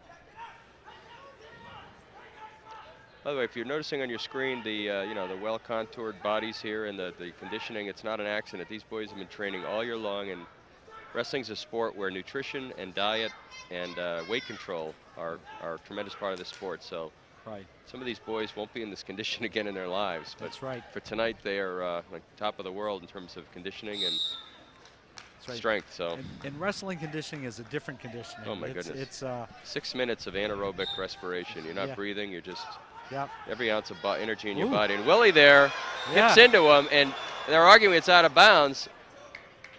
It's hard to argue it wasn't. Both wrestlers were out, and Willie only had a leg in, but was successful in turning De La Rosa. So what quickness and power.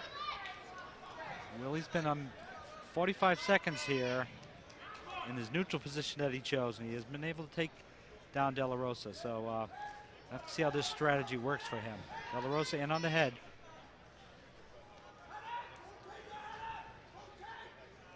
Yeah, De La Rosa looking for a front headlock there. Again, both wrestlers using the edge of the mat to their advantage. Whistle called, back to neutral position.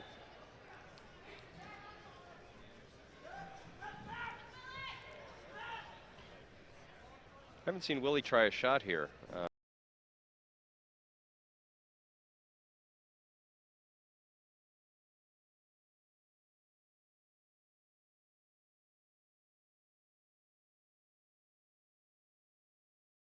Doesn't feel comfortable with his shot here. Chris with a throw by there wasn't successful. Oh, there we go. Willie very good defensively on his feet. Yep. Snaps the head down. De La Rosa trying to duck under there and they're out of bounds again. We're back to neutral position here. 16 seconds left. 2-0. Chris De La Rosa, Greater Lawrence, in the orange and black is ahead. Of course, one wrestler tonight will be receiving, there we go, De La Rosa with a single, and Willie maintaining his balance. De La Rosa going to trip, grab the control of the second. There's your 2 points for your takedown. And they're arguing a headgear issue, so they stop the match, and they'll take it up again for referee's position. One of the boys tonight will be nominated and awarded Outstanding Wrestler from a vote of the coaches.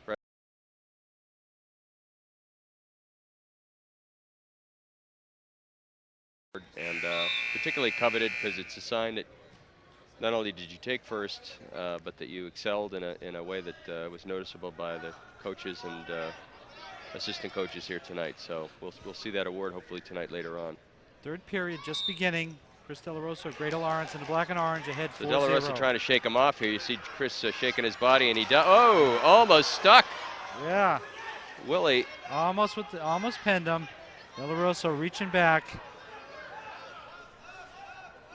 So again, remember the hips are where or control of the hips is where the action is. So Willie trying to control those hips. He's got a single. He's going to try to go for a double here, either lifting the single or doing the trip. Oh. And De La Rosa now on top. Nice throw. 6-0. Minute and a half left in the match. Boy, I thought Willie was going to score there. So De La Rosa getting instructions from his corner from neutral, and letting him go it counts as an escape. So it's 6-1 now for Chris De La Rosa with a minute left.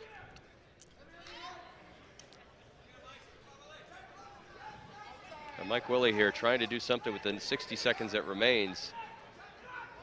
Both these boys are pretty evenly matched. Chris has obviously exploited the openings here a little better, but both these guys have done very well. Willie with the underhook here. You see his left arm is underhooked. De La Rosa, he's trying to hip into him. He forces hips. Oh, my goodness. No. 8-1. 8-1 at this point. De La Rosa just has a little bit too much on his feet for him. Mike Willie trying to make something out of that underhook, wasn't successful, and was reversed there by Chris De La Rosa. And I think De La Rosa was just waiting for that. There wasn't much Willie could do, and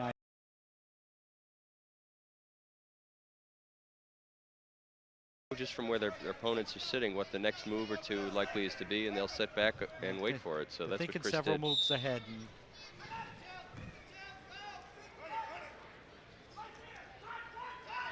De La Rosa on top and in control. Mike Willie there with a roll trying to dislodge De La Rosa, unsuccessful. We've got a whistle here.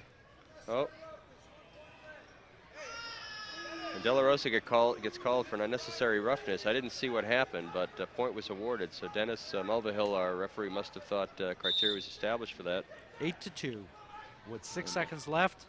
And there's a tilt. You see De La Rosa trying to just expose his opponent's back, and Willie preventing him from doing that with the right arm. So your 152-pound Division II state champion will be Chris De La Rosa, Greater Lawrence. And by the way, my vote, anyway, for this far, I think that would be my vote for the outstanding wrestler, is Chris De La Rosa. Just a very smooth operator.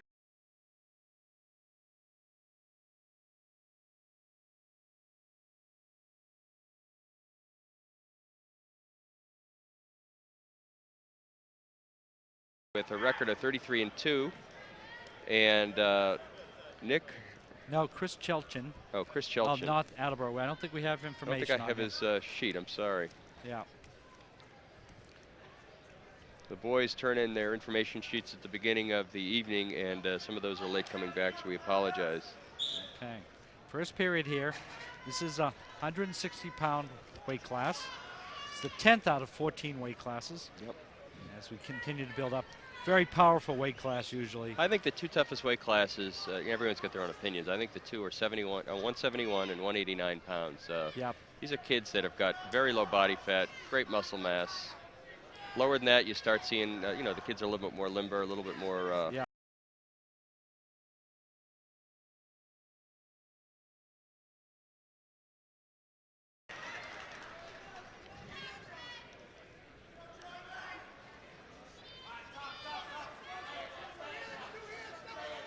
And Travis Moran with his leg in the air is tripped by. Right, he gets the 2-point takedown over Chris Kretchen of North Attleboro. Again, the North Attleboro wrestler is on the bottom with the bright yellow hair and the red single with the white stripes down the side. The Natick wrestler also in red, white front. Right. So this rolling around you're seeing here, Natick is trying to do what's called a tilt. He has a cross wrist. You see the Natick wrestler's right hand has got the opponent's left wrist. A tilt is meant to tilt his opponent's Just what it says. back. They're at an angle. They're sufficient to get the back point. You likely won't pin him, but it's somewhat easier than trying to pin him. And you try and hold him for those 5 seconds, get those points, and then work on to another move. to work for the pin. And Travis, left arm. Out of bounds. 26 seconds left in the first period. Travis Moran of Natick is ahead 2-0 over Chris Critchen of North Attleboro. Once again, Natick, North Attleboro. Natick, North Attleboro, Greater Lawrence, Franklin, some of the top wrestling programs. You see them all the time. Well, you always see Natick wrestlers. You always see North Attleboro wrestlers. And if well coached. if you look through the rankings of the top 30 teams in the state, you will see there are more Division II than any other division. It's a tough division. Tough division. Oh, reversal. And Chris Chrétien does the reversal there. Travis Moran on the bottom. Travis has got to get to his base. He's got to get his belly down. Going for a cradle Got to keep here. his head up, or he's got a cradle. He does He's have got a it cradle. locked up. He's got to double up his 2-2. legs, and you see that North Attleboro wrestlers preventing that from happening. So Moran waits it out. Nothing comes.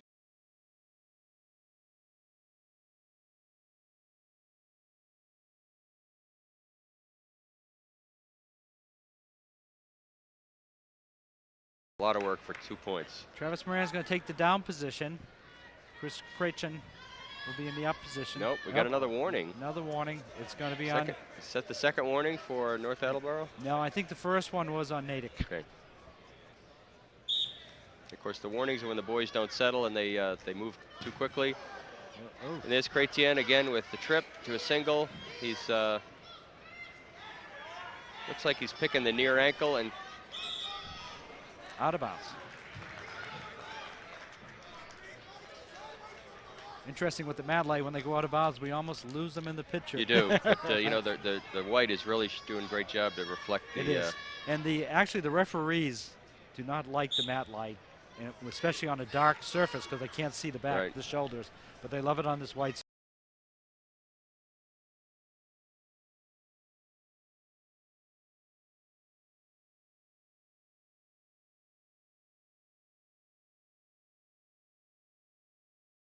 Minute and 38 seconds in the second period. Chris Critchen working on the head. Travis Moran in his defensive position, looking for tapping the ears, looking to distract, looking for an opening, grabbing hands.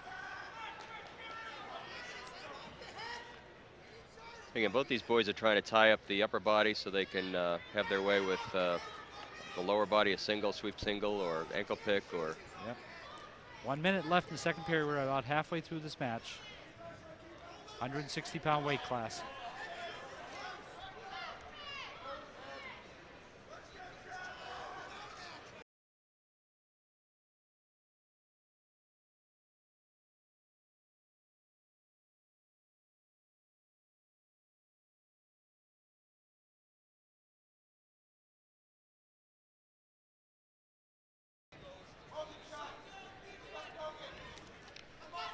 Oh, that was clever. That was an attempt to move to the center of the mat and then charge the opponent. So, yeah. 3-2. You're on the mat. You're paying attention at all times. So. 22 seconds left. Oh. Out of bounds.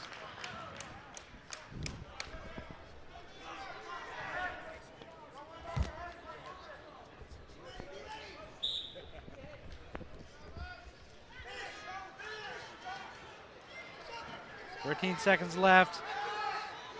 Got those hooks in there. All right, so now we see you have an underhook. We have the North Attleboro wrestler with an underhook, and Natick with a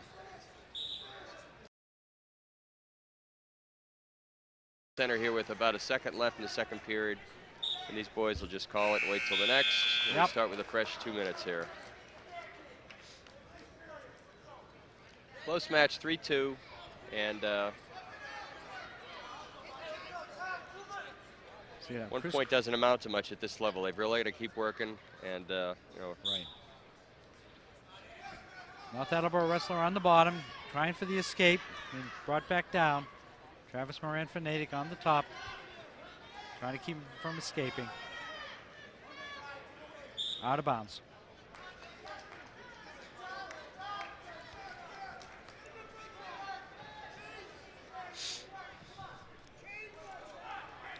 Travis Moran on top here, and catches an ankle, tries to trip, maintain control. He does, breaks his opponent down. Controls the hips, controls that right arm.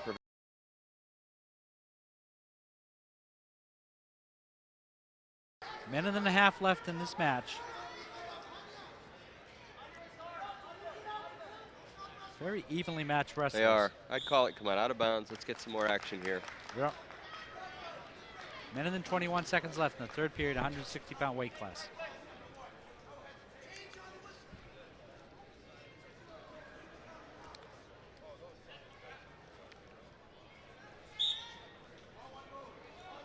And Travis is, again, trying to return him to the mat, trying to lift. He's got to safely pick his opponent up and return him to the mat. It means no slamming.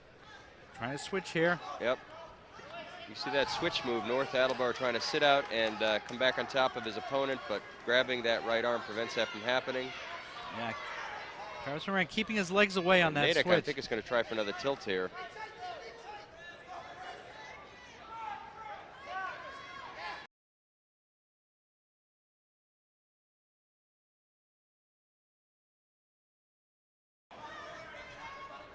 Got the cross wrist in. Use that to turn his opponent. He's going to come out to the side here. Yeah, there's the stall call. Stall call. 37 seconds left. No points awarded with that stall warning. But if it happens again, there will be.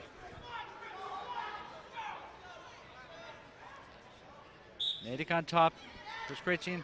Going for the switch. Scritchin's almost out there. Moran knows that move's coming. He's waiting for that switch.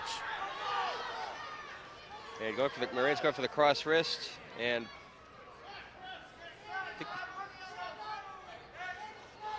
again, he's just riding out the clock here. If he doesn't do something here.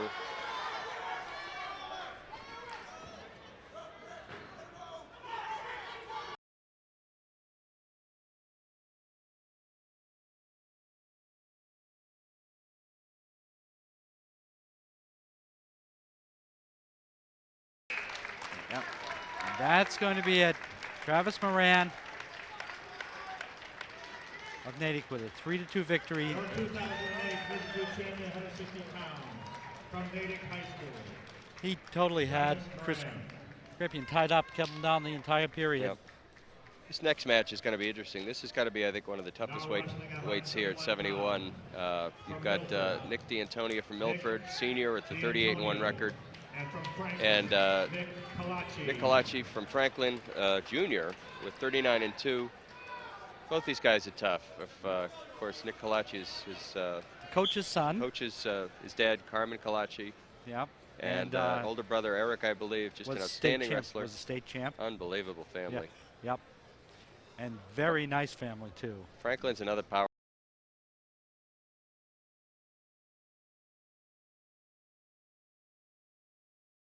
He has got a move that is perfected by Jesse Jansen, the Harvard coach, called the crab ride. You'll see it here tonight, I'm sure. It's a very hard move to counter. Not many boys have seen it. And the offensive wrestler is literally almost on his back, and the defensive wrestler is on his back as well. But it's a tough position to negotiate out of. You don't really have any leverage. So we'll take a look for that later in the match tonight. Minute and a half in the first period. No score. Colaci in for a double, but out of bounds. We're back to a neutral position here. There was another Colaci on the team this year. He was here in the States. He did not place, and there's another one or two at home working in the youth wrestling program. I believe there have been two others who've wrestled already. Colaci with a front headlock here, and he's got to exploit it here. He's going to have to turn, get behind.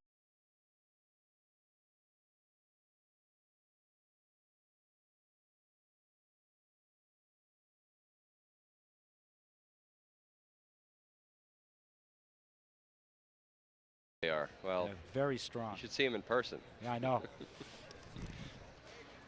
Colaci there with a double again, gets stopped, coming in.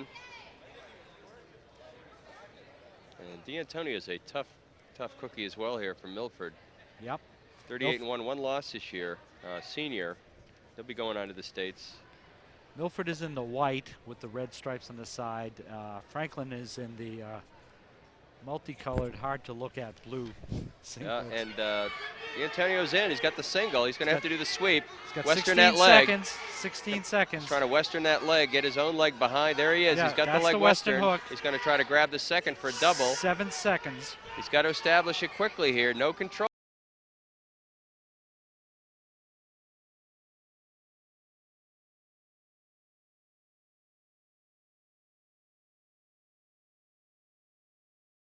Very evenly matched wrestlers. Nick D'Antonio of Milford, the senior, against the junior Nick Colaci of So Nick Franklin. Colaci gets the toss and takes down. He must think he's got an opportunity here to escape.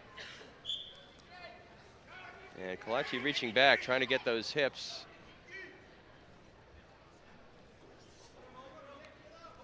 Colaci trying to establish wrist control here from from D'Antonio.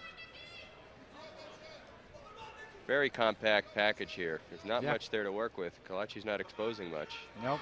Nope. D'Antonio Coach's son, you can tell.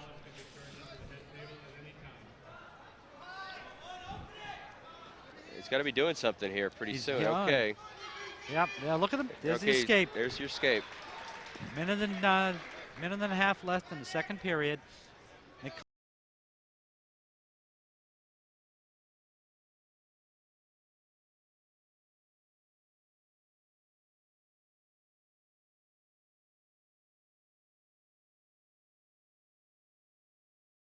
Single, he's going to have to switch to a double here or get control of the hips some other way.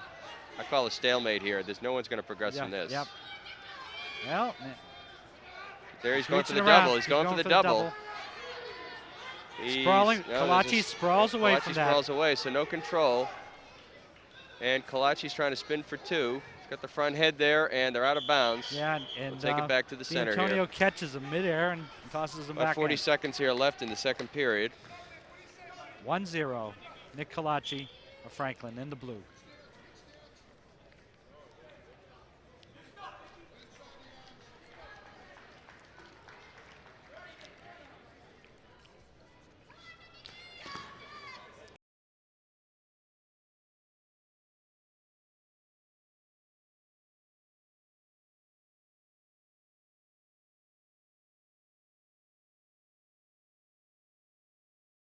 So that's what all this head action here is about.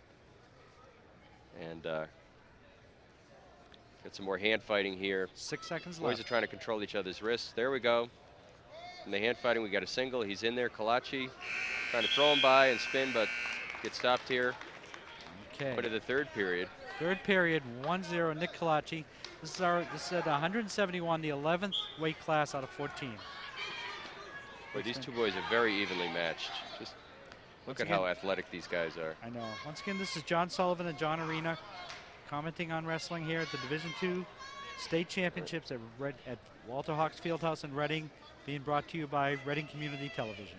So Nick Colaci here on top. He's got control of his opponent, Nick D'Antonio.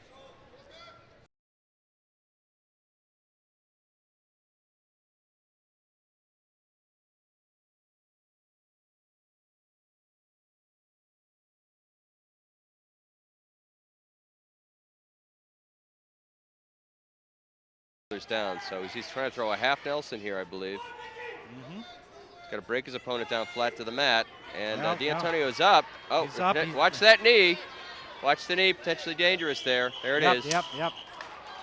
And of course, D'Antonio's upset because he was improving, but as a parent of a he was child, about to reverse him, but he was about to put Yeah. his knee in even having greater had a danger. child with two knee replacements or knee surgeries, I can tell you I'm appreciative of the ref's attempts to call Yeah, that. So. Yep. Referee right in there, blowing that whistle. The wrestlers know to stop. Yep. And Colaci there with the half Nelson. D'Antonio having none of that. Ripping that half Nelson off. Colaci's got it in there a little tighter, but not really well wrapped up yet. 1 point isn't much to separate. That's the escape. So now took him a minute and 22 So, seconds, but 2 now seconds. with 38 seconds left, it's all tied up, and we have a takedown match. One of these wrestlers has to take the other one down, or we go into overtime. That's right. And neither one of them wants to go in overtime, so they're going to rather spend 5 seconds here than 30 seconds later. So Yeah. Colachi's going to try to do something with the shoulders here. Nick D'Antonio there. Oh, I thought There's D'Antonio front had headlock. him. Front head. He's going to spin behind for 2. He's got to lose that arm. Spin for 2. Spin for 2. Watch Colachi's right arm. It's going to. There it is. No, Nope. yeah, Nope. That arm is, as long as he's got that leg caught, it's not 2. That right arm stays out there. That's There he 2. has it. There it is. 1 second D'Antonio left, has it. and that's One the second. match. What? He's got to be a happy young Wow. man. Nick D'Antonio at the buzzer with a It's all 3-1 worthwhile for win. Milford today. Yep.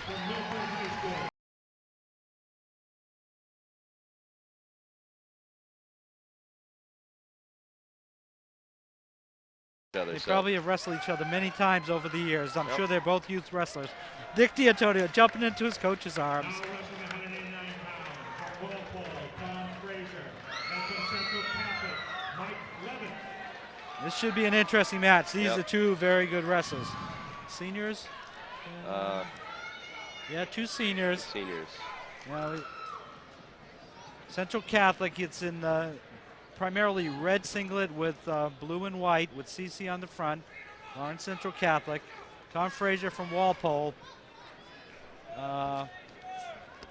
Levitt has a 29-2 record. We don't know I don't what have the Frazier's information on record is. Frazier, but We know he's a senior. you don't get here unless you're Yeah, top notch. So we saw a little bit too much of him last week as well.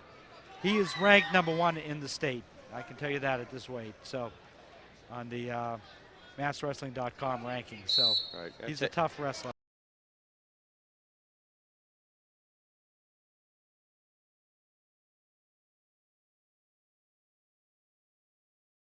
And remember, this has got to be, this and 71s have to be the toughest weight yeah, class. These just guys look are at the size they're and monsters. and the condition of these gentlemen.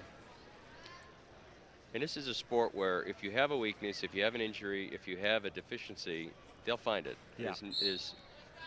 You're in baseball, you've got a weakness. Maybe you play third base, maybe you play first. If you've got a running injury, Right. There's nowhere to hide on the mat. there's nowhere to hide here. They'll find it. Yeah. And they'll find it in about 30 seconds. Oh, Levitt So- in there.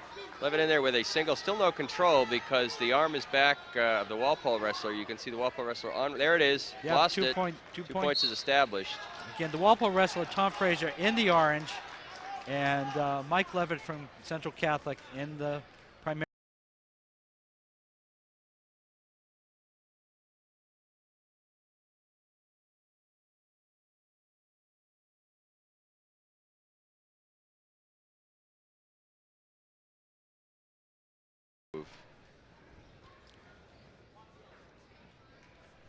Wrestlers on the edge of the mat here. Again, that's an attempt to use that as a friend in case somebody gets into trouble. I don't happen to like it. No, because too often you hit a move, and Well, it's it a friend. works. I don't think it really helps you. It's a friend to both wrestlers at that point.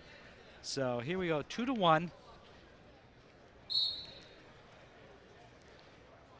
Mike Levitt ahead with Tom Frazier of Walpole. Mike Levitt of Central Catholic.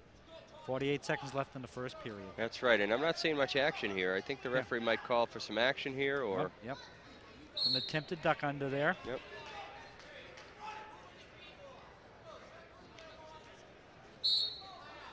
Quick shot. Quick Central shot by Catholic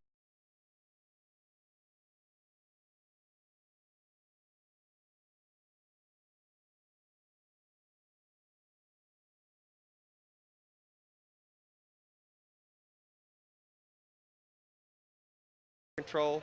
Yep. Got a cross wrist. Referee counting out back points here. He's got the angle here. I don't see 45 there. Well, I don't see 45 degrees. Criteria for backs and of tilt there is 45 degrees. I said it looked more like 90 to me, but I'm not getting paid to call tonight's maybe match. 80. So Maybe 80. 6-2. 2 back points there. With no time left in the first period. Mike Levitt of Central Catholic had 6-2 over Tom Frazier of Walpole. Hey, moms and dads, if you've got little ones in your town, you're watching tonight, you're watching on the net, I can't say enough about wrestling as a sport for young athletes. Look for your youth wrestling program in your town. Call your high school coach, ask him where it is. And inevitably complain, I don't know the moves, you know, the other boys are better than I am. Tremendous esteem builder in year 2 and beyond. So just stick with it, pay your dues in year 1, and you'll be fine. As well as great lessons in sportsmanship. And self-control and discipline. You know, this is a That's right. sport where you're not going to win all the time. There's always somebody better than you out there. Right. And some of tonight's winners will find it next week at the States, and if not then at the New Englands. But And you look at these young wrestlers who are in the finals here, and you say, oh, they're in great shape. But any wrestler who takes part in wrestling for a whole year and works out with his team is going to be in much better shape. yeah, even for general conditioning. Yeah. And Yeah. this is also a sport where if you're tall and lanky or maybe short and stocky, it doesn't matter because you've got techniques and methods that are available just for you. So you don't have to look like Arnold Schwarzenegger in his prime to win here. My son who wrestled at 140 pounds at 6'2", used to make his mother very.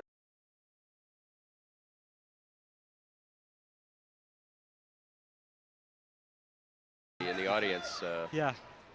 and a lot of the moms are animated by Matt's side, screaming and yelling. It's kind of a switch for us to watch the dads, Yep. you know, just sitting there quietly, and the moms wanting to get in and get a piece of the action. So 40 seconds left in the second period. Yep. 6-2 score. Mike Levitt of Central Catholic ahead. Mike Levitt in Frazier's the going to have red. to do something here and create an opportunity there. Yep. Do Third. something here on offense very quickly because we're coming up here to the third period. Tries a shot, tries to go behind, and Levitt with a front headlock Yep. prevents that. Frazier 25 back up. 25 seconds in the second period. Tom Frazier's got to retool here. He's got to try and score a point, try and hit a move Yeah, he's here. going to have to change his levels. He's up as high as Central Catholic is, and my suggestion would be to change levels, get lower, look for an ankle pick, look for.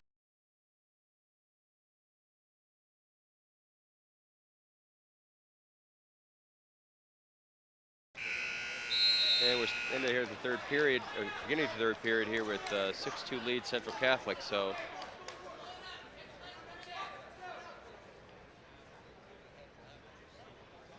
question here in the terms of the scoring, referees are out talking about it, so it must have been who had the had choice in the first period. Yep. So Green is picking up. So Levitt has the choice. He's choosing down. He So wants. Levitt's I think that was on red. Yep, it was on red.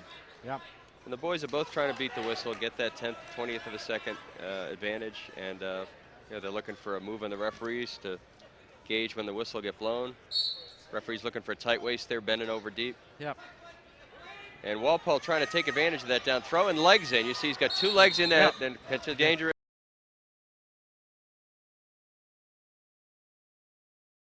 Is called. So fortunately it's a sport with relatively few injuries. Frazier here trying to make something. He's got legs in again, Central Catholic up again. And that happens again. I would look for a stall call because that's usually a move that's That's what being warned right now. That's what he's warning him again. Don't do that. That's an attempt to just eat up the clock. That's a perfectly fine move for the Walpole wrestler to do, but it's also viewed as a just eating up the clock if you're on the bottom. So I've always had a little bit of a problem with that because you're basically taking a move away from the defensive wrestler. But Walpole changing sides here. Yeah. And Coming in with a different move. Central Catholic up. He's trying to. Oh, he's down again.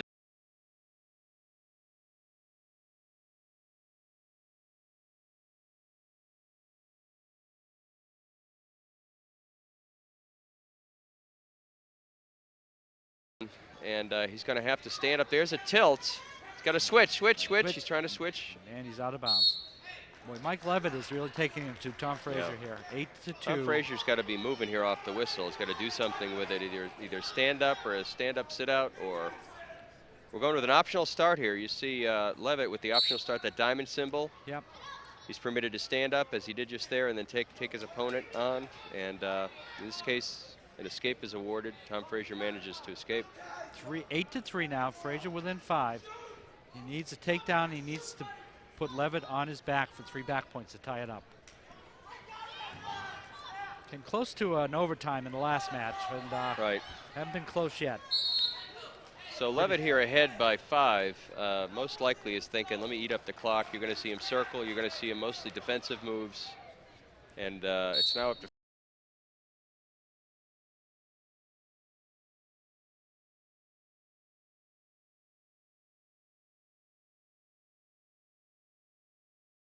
Get behind for 2 more. 40 seconds left. Yep. Yeah. He's just chewing up the clock. 40 seconds left in this match at 189 pounds.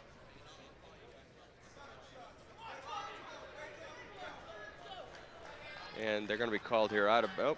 No. In the middle of the mat. Referee's telling them. Frazier's got to do something here with 20 seconds here. Ties up again. I look for a shot. There's the double. Head to the side. Nope. Good sprawl by Underhook. Levitt. Just Yep, sprawled yep, right away yep, from that. yep. 10 seconds left. With 6 seconds left, they're going to bring it back in the middle. Time management's a big part of this sport. Boys, of course, get 6 minutes, and they've got to time themselves. They know they're Yeah. fresh in the beginning. Going Oh, for a the- hip going toss. for An the head. attempt at a hip toss. Not successful. 10-3 and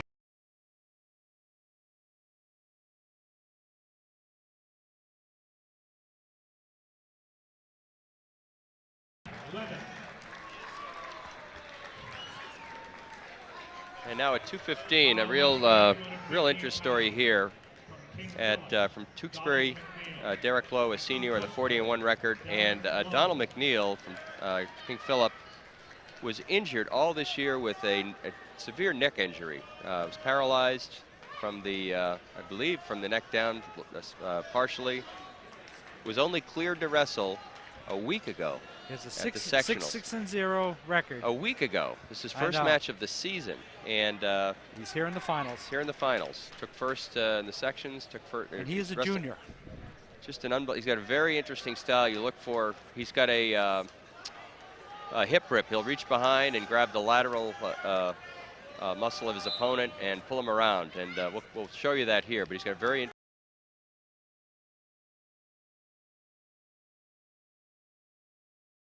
Quite as much in on the legs and quite as much quickness, and you see a lot of upper body. a lot more strength there, a lot less speed, but no less lethal. So Donald McNeil of King Philip in the green, and Derek Lowe of Tewksbury in the red. I think that's Donald McNeil's dad there over in the coaching box as well. And Yeah. Matt Wassel from coach at King Philip, son of Bill Wassel, who's a director of MAAA wrestling director. Matt was at Wellesley last year and took the post over here. With, 2-point takedown. oh, that's right. 2-point takedown for Derek Lowe. Establishing control So early. Lowe's got a takedown. McNeil loses his headgear. Minute and a half left in the first period. 2-0 for Derek Lowe of Tewksbury. 215 pounds, Division II state.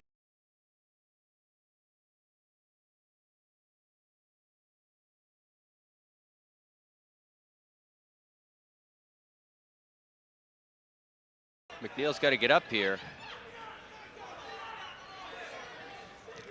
Got that head and arm.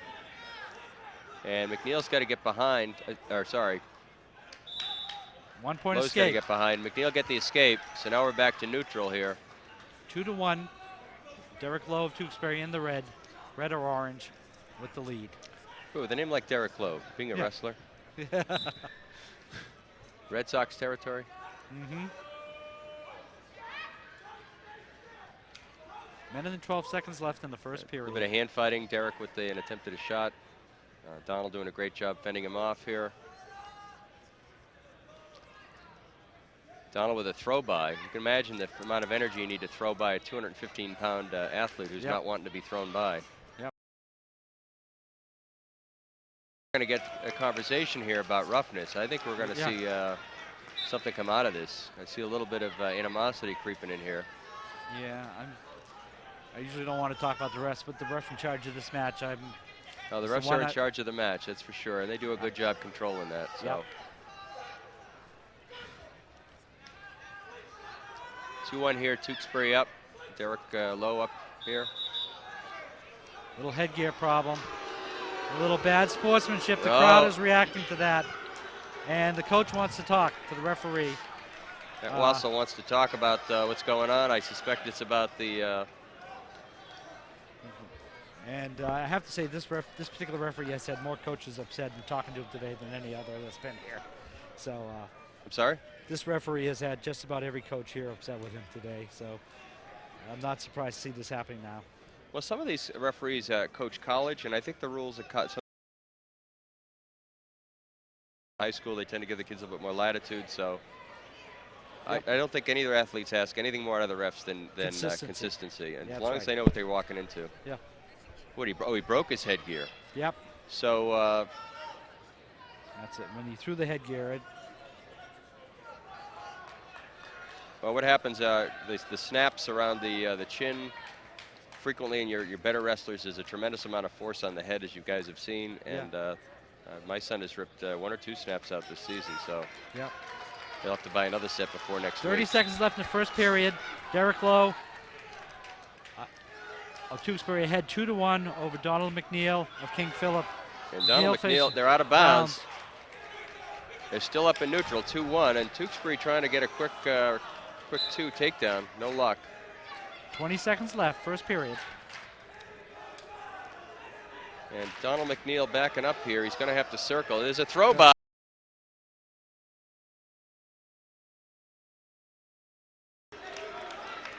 In order for the control to be established, the wrestler has to meet the criteria for control, and he has to have 2 points. 6 seconds left. 2 points in here in the first period. And we're going to end up here, I think, 2-1. 2-1 for Derek Lowe of Tewksbury to go to the second period. King Philip has the choice. They defer, and Derek Lowe is going to choose the down position. Hope to escape and go back to a 2-point lead. He's ahead 2-1. Now we'll see. We've seen these wrestlers on their feet for most of the period. Right. We'll see Now what let's see what Donald they can do do in their down. He's bottom. got the single. He's off. Derek Lowe was up very quickly, right at the whistle. It's all McNeil could do to keep control. Well, McNeil's going to have to grab an ankle and hold him down. He doesn't. He does there. He gets. He's going. What?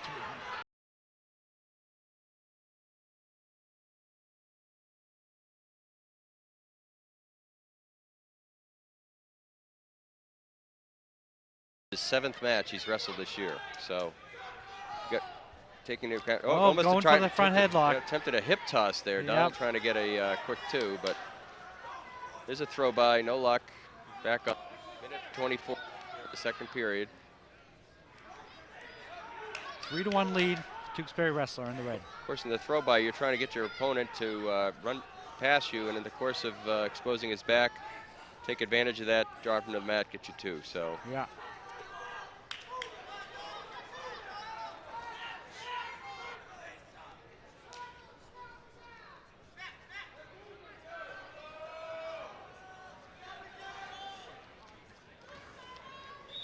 And that's the second time he's gone after his head. And knowing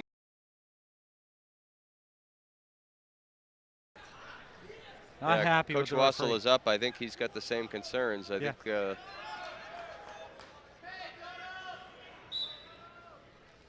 51 seconds left. We're halfway through this match. Another throw by. Still very close here, 3-1. Anything can happen. A takedown or tied back up again here. So Donald doing a good job staying in this match.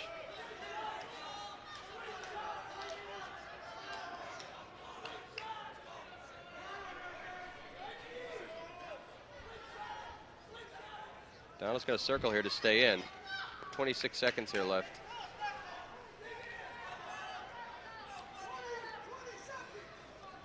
There's another attempt at a throw by.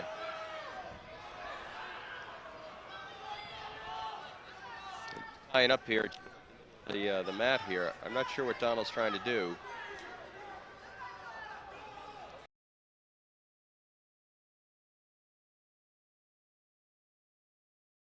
Second period, 3-1. I suspect he's going to take down, and let's see what Donald does. Yeah, he's choosing down. I think he is. I think he's a strong wrestler from the bottom. Oh, and Tewksbury wants the optional start again. Yep. No, he's going to neutral. Gonna let him right up. So a new rule in wrestling Massachusetts this year. He can let him go right. Give him the escape point and get him on his feet. The danger, of course, is it's now 2-3. So the Donald single point McNeil separates takes him these down. guys. He's in the head. Right. Another throw by.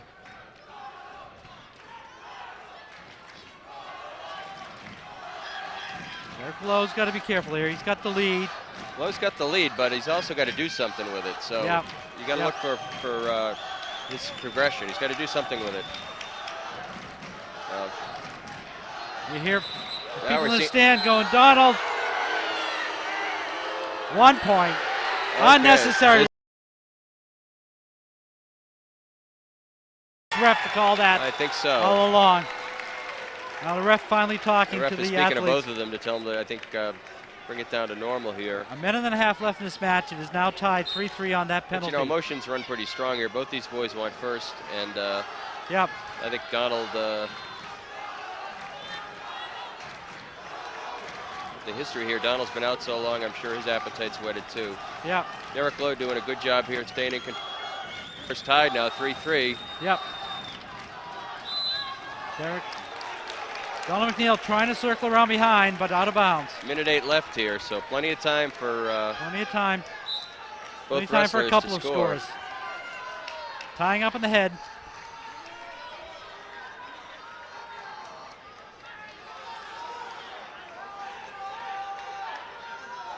And Donald's trying to do something here. I can't quite fathom what it is.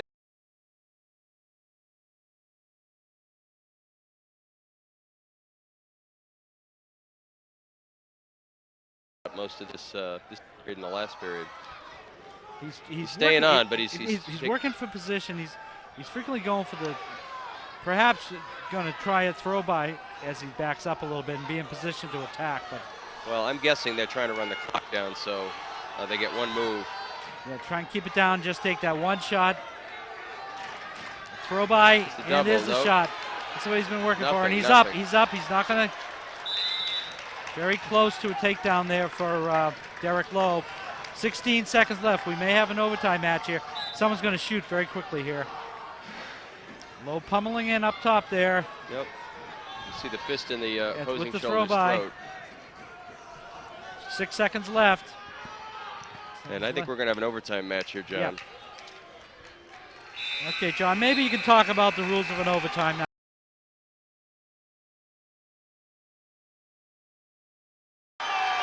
I'm sorry, they're awarding a point unnecessary roughness, unsportsmanlike conduct. The match is over. The match is over. The match is over. And Derek Lowe loses on the penalty. Derek Lowe loses on 2 Donald unsportsmanlike penalties. Donald McNeil is going to win. And the coach is on the mat. That's also unheard of. Coaches should only be at the head table. So Yep. I didn't see. There must have been something else. So they're going to the head table now. Yep. Most of these conversations are man-to-man in private. But Yep, there must yep. have been something going on. Here comes. And It looked like he awarded that green, so that he awarded that point. I didn't see what happened. Whether there was another event or there was some I didn't see it either, but he awarded it. He awarded it to McNeil. I can tell you, I've never seen. I shouldn't say never. I've only seen one case where a point's ever been retracted. So. Yep. The other thing is whether this.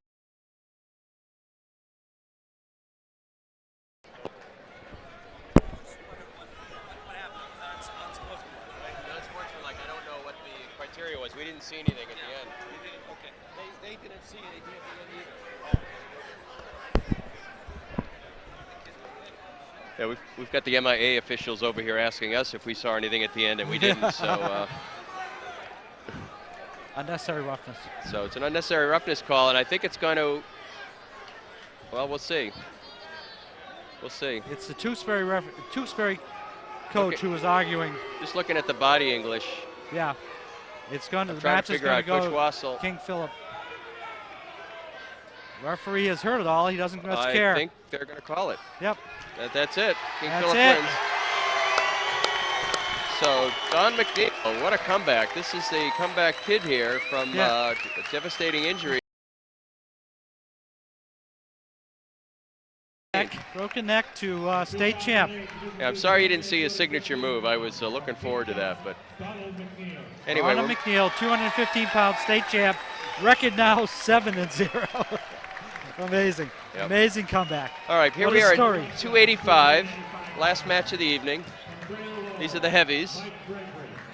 We've got Mike Gregory at Greater Lowell, and I can't make out the opposing. Matt Ramos of Woburn. That's right. Local, a neighbor of us here in Reading.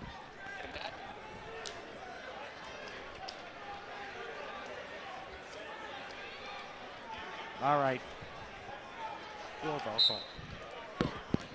The first period, Mike Gregory, Greater Lowell.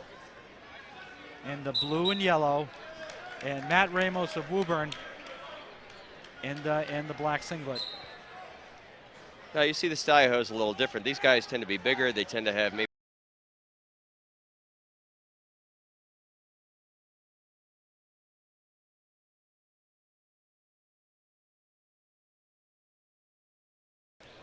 stylistically, it's very dangerous if you're going to go straight in like with a two-leg shot on someone, because they sprawl away. All of a sudden you've got 280 pounds just forcing you to the mat. So you got to be a little bit careful, because all of a sudden you got their weight and your weight holding you down.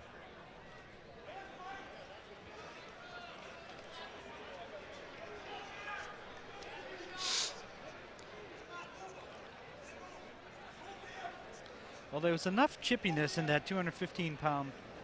Well, I'm just bet. looking at our MIA officials over here. I think we've got the lowdown. It looks like they were hands to the neck or hands to the headgear. And given the nature of Donald's injury, I'm sure that the speculation was that there was intent to hurt. So we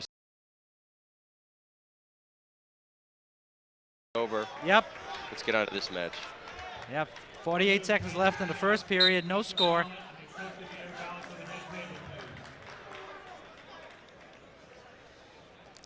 Once again, heavyweight, you tend to see the focus on the upper body, not a lot on the legs. Nope, he's out of bounds. Matt Ramos spinning for the takedown. Very quick spin, but out of bounds. 36 seconds left in the first period.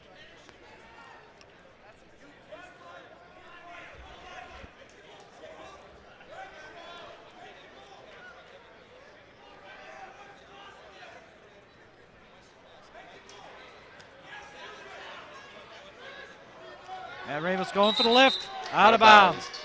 So there's an example, John, where they're using the edge of the mat to their advantage. You see the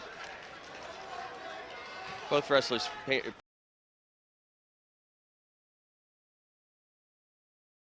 0-0, 15 seconds left.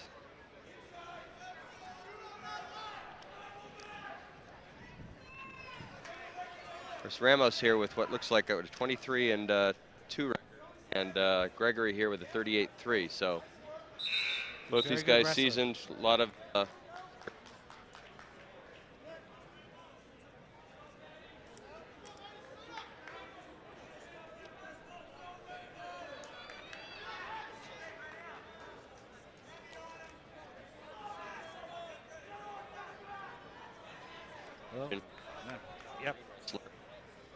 Yep.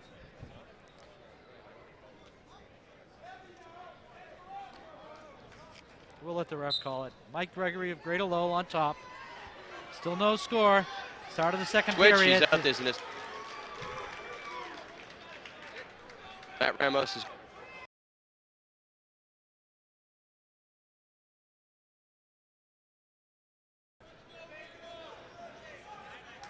off. Now this weight class, you can be anywhere from 189.1 to 285. Both these gentlemen, I think, are well into the 225 plus category. Yeah, it's also a weight range where you see the greatest inequities, obviously, for that reason. So you see kids that are 89 or 215 being asked by their coach to, compete in this space, and they can make that work, and sometimes it's tough. Out of bounds. Minute and 17 seconds left in the second period. Matt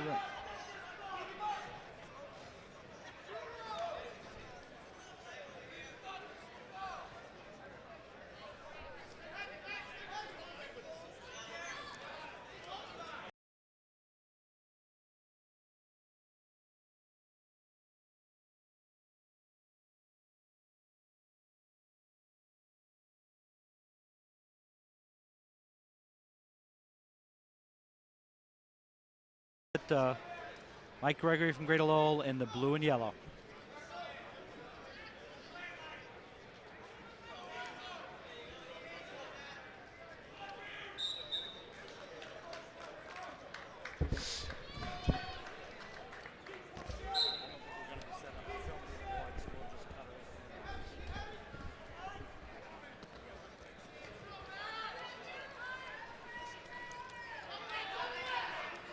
Well, Ramos.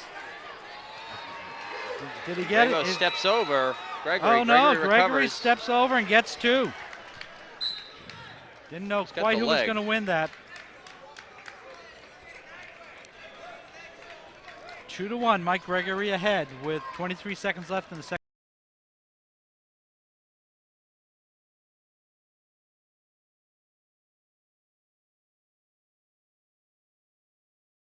The argument is, in my opinion, control is established, so it Yep. ends 2-1. Gregory. Greater Referees Lowell. are going to confer. It's the good thing about having a second referee who might have had a better view of that. Yeah. I think the hand motions there, Dennis Mulvihill indicating that look, it's your call, it's a Yep. judgment call, so Yep. let it stand. 2-1, 23 seconds left in the second period. Matt Ramos is going to want to try and escape here. Matt's got to stand up here and try to get his 1. And Gregory's going to try to. There He goes. He's He's got the 1. Ties it up. 12 seconds left. And Out of bounds. out of bounds. 9 seconds left. Nice from Matt Ramos. You don't want to go into that last period behind, especially where I believe Greater Lawrence is going to have the choice in the third period.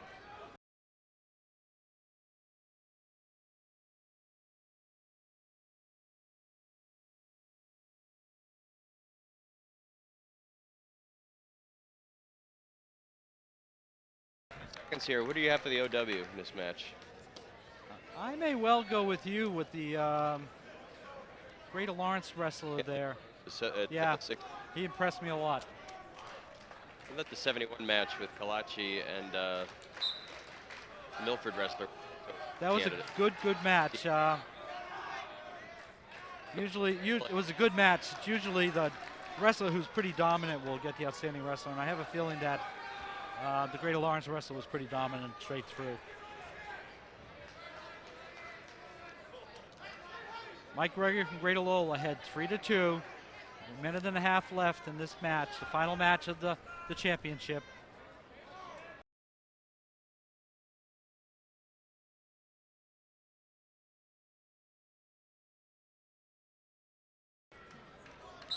Neutral position in the middle.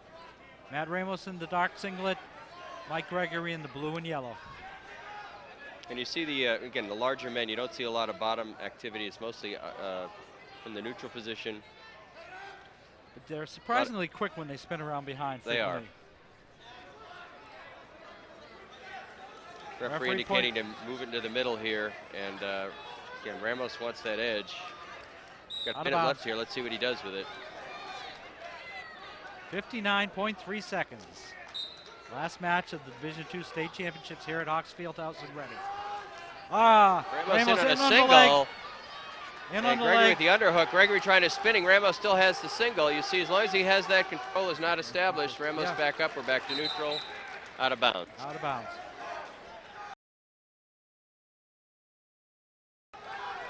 .43 seconds left. Matt Ramos of Woburn needs to score. Yeah, he's got to do something. Either that or pushes the back. I'll call. Airs it in the leg again.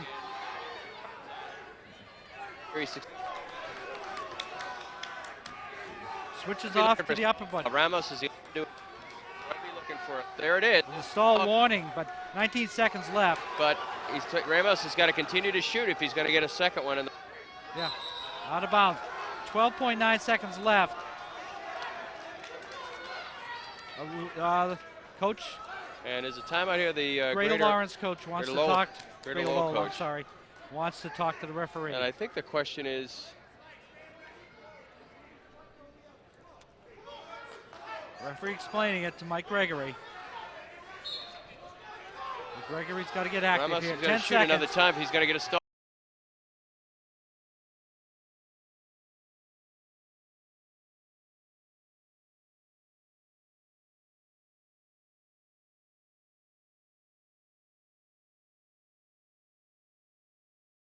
Guys are very evenly matched and 1 point differential here.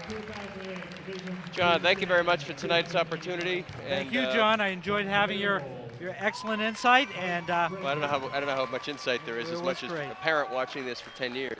But this is John Sullivan and John Arena from Walter Hawks Fieldhouse in Reading, thanking you for watching the Division II Massachusetts State Wrestling Championships. And hope you enjoyed it, and see you on the mat. Good night, everybody. Good night.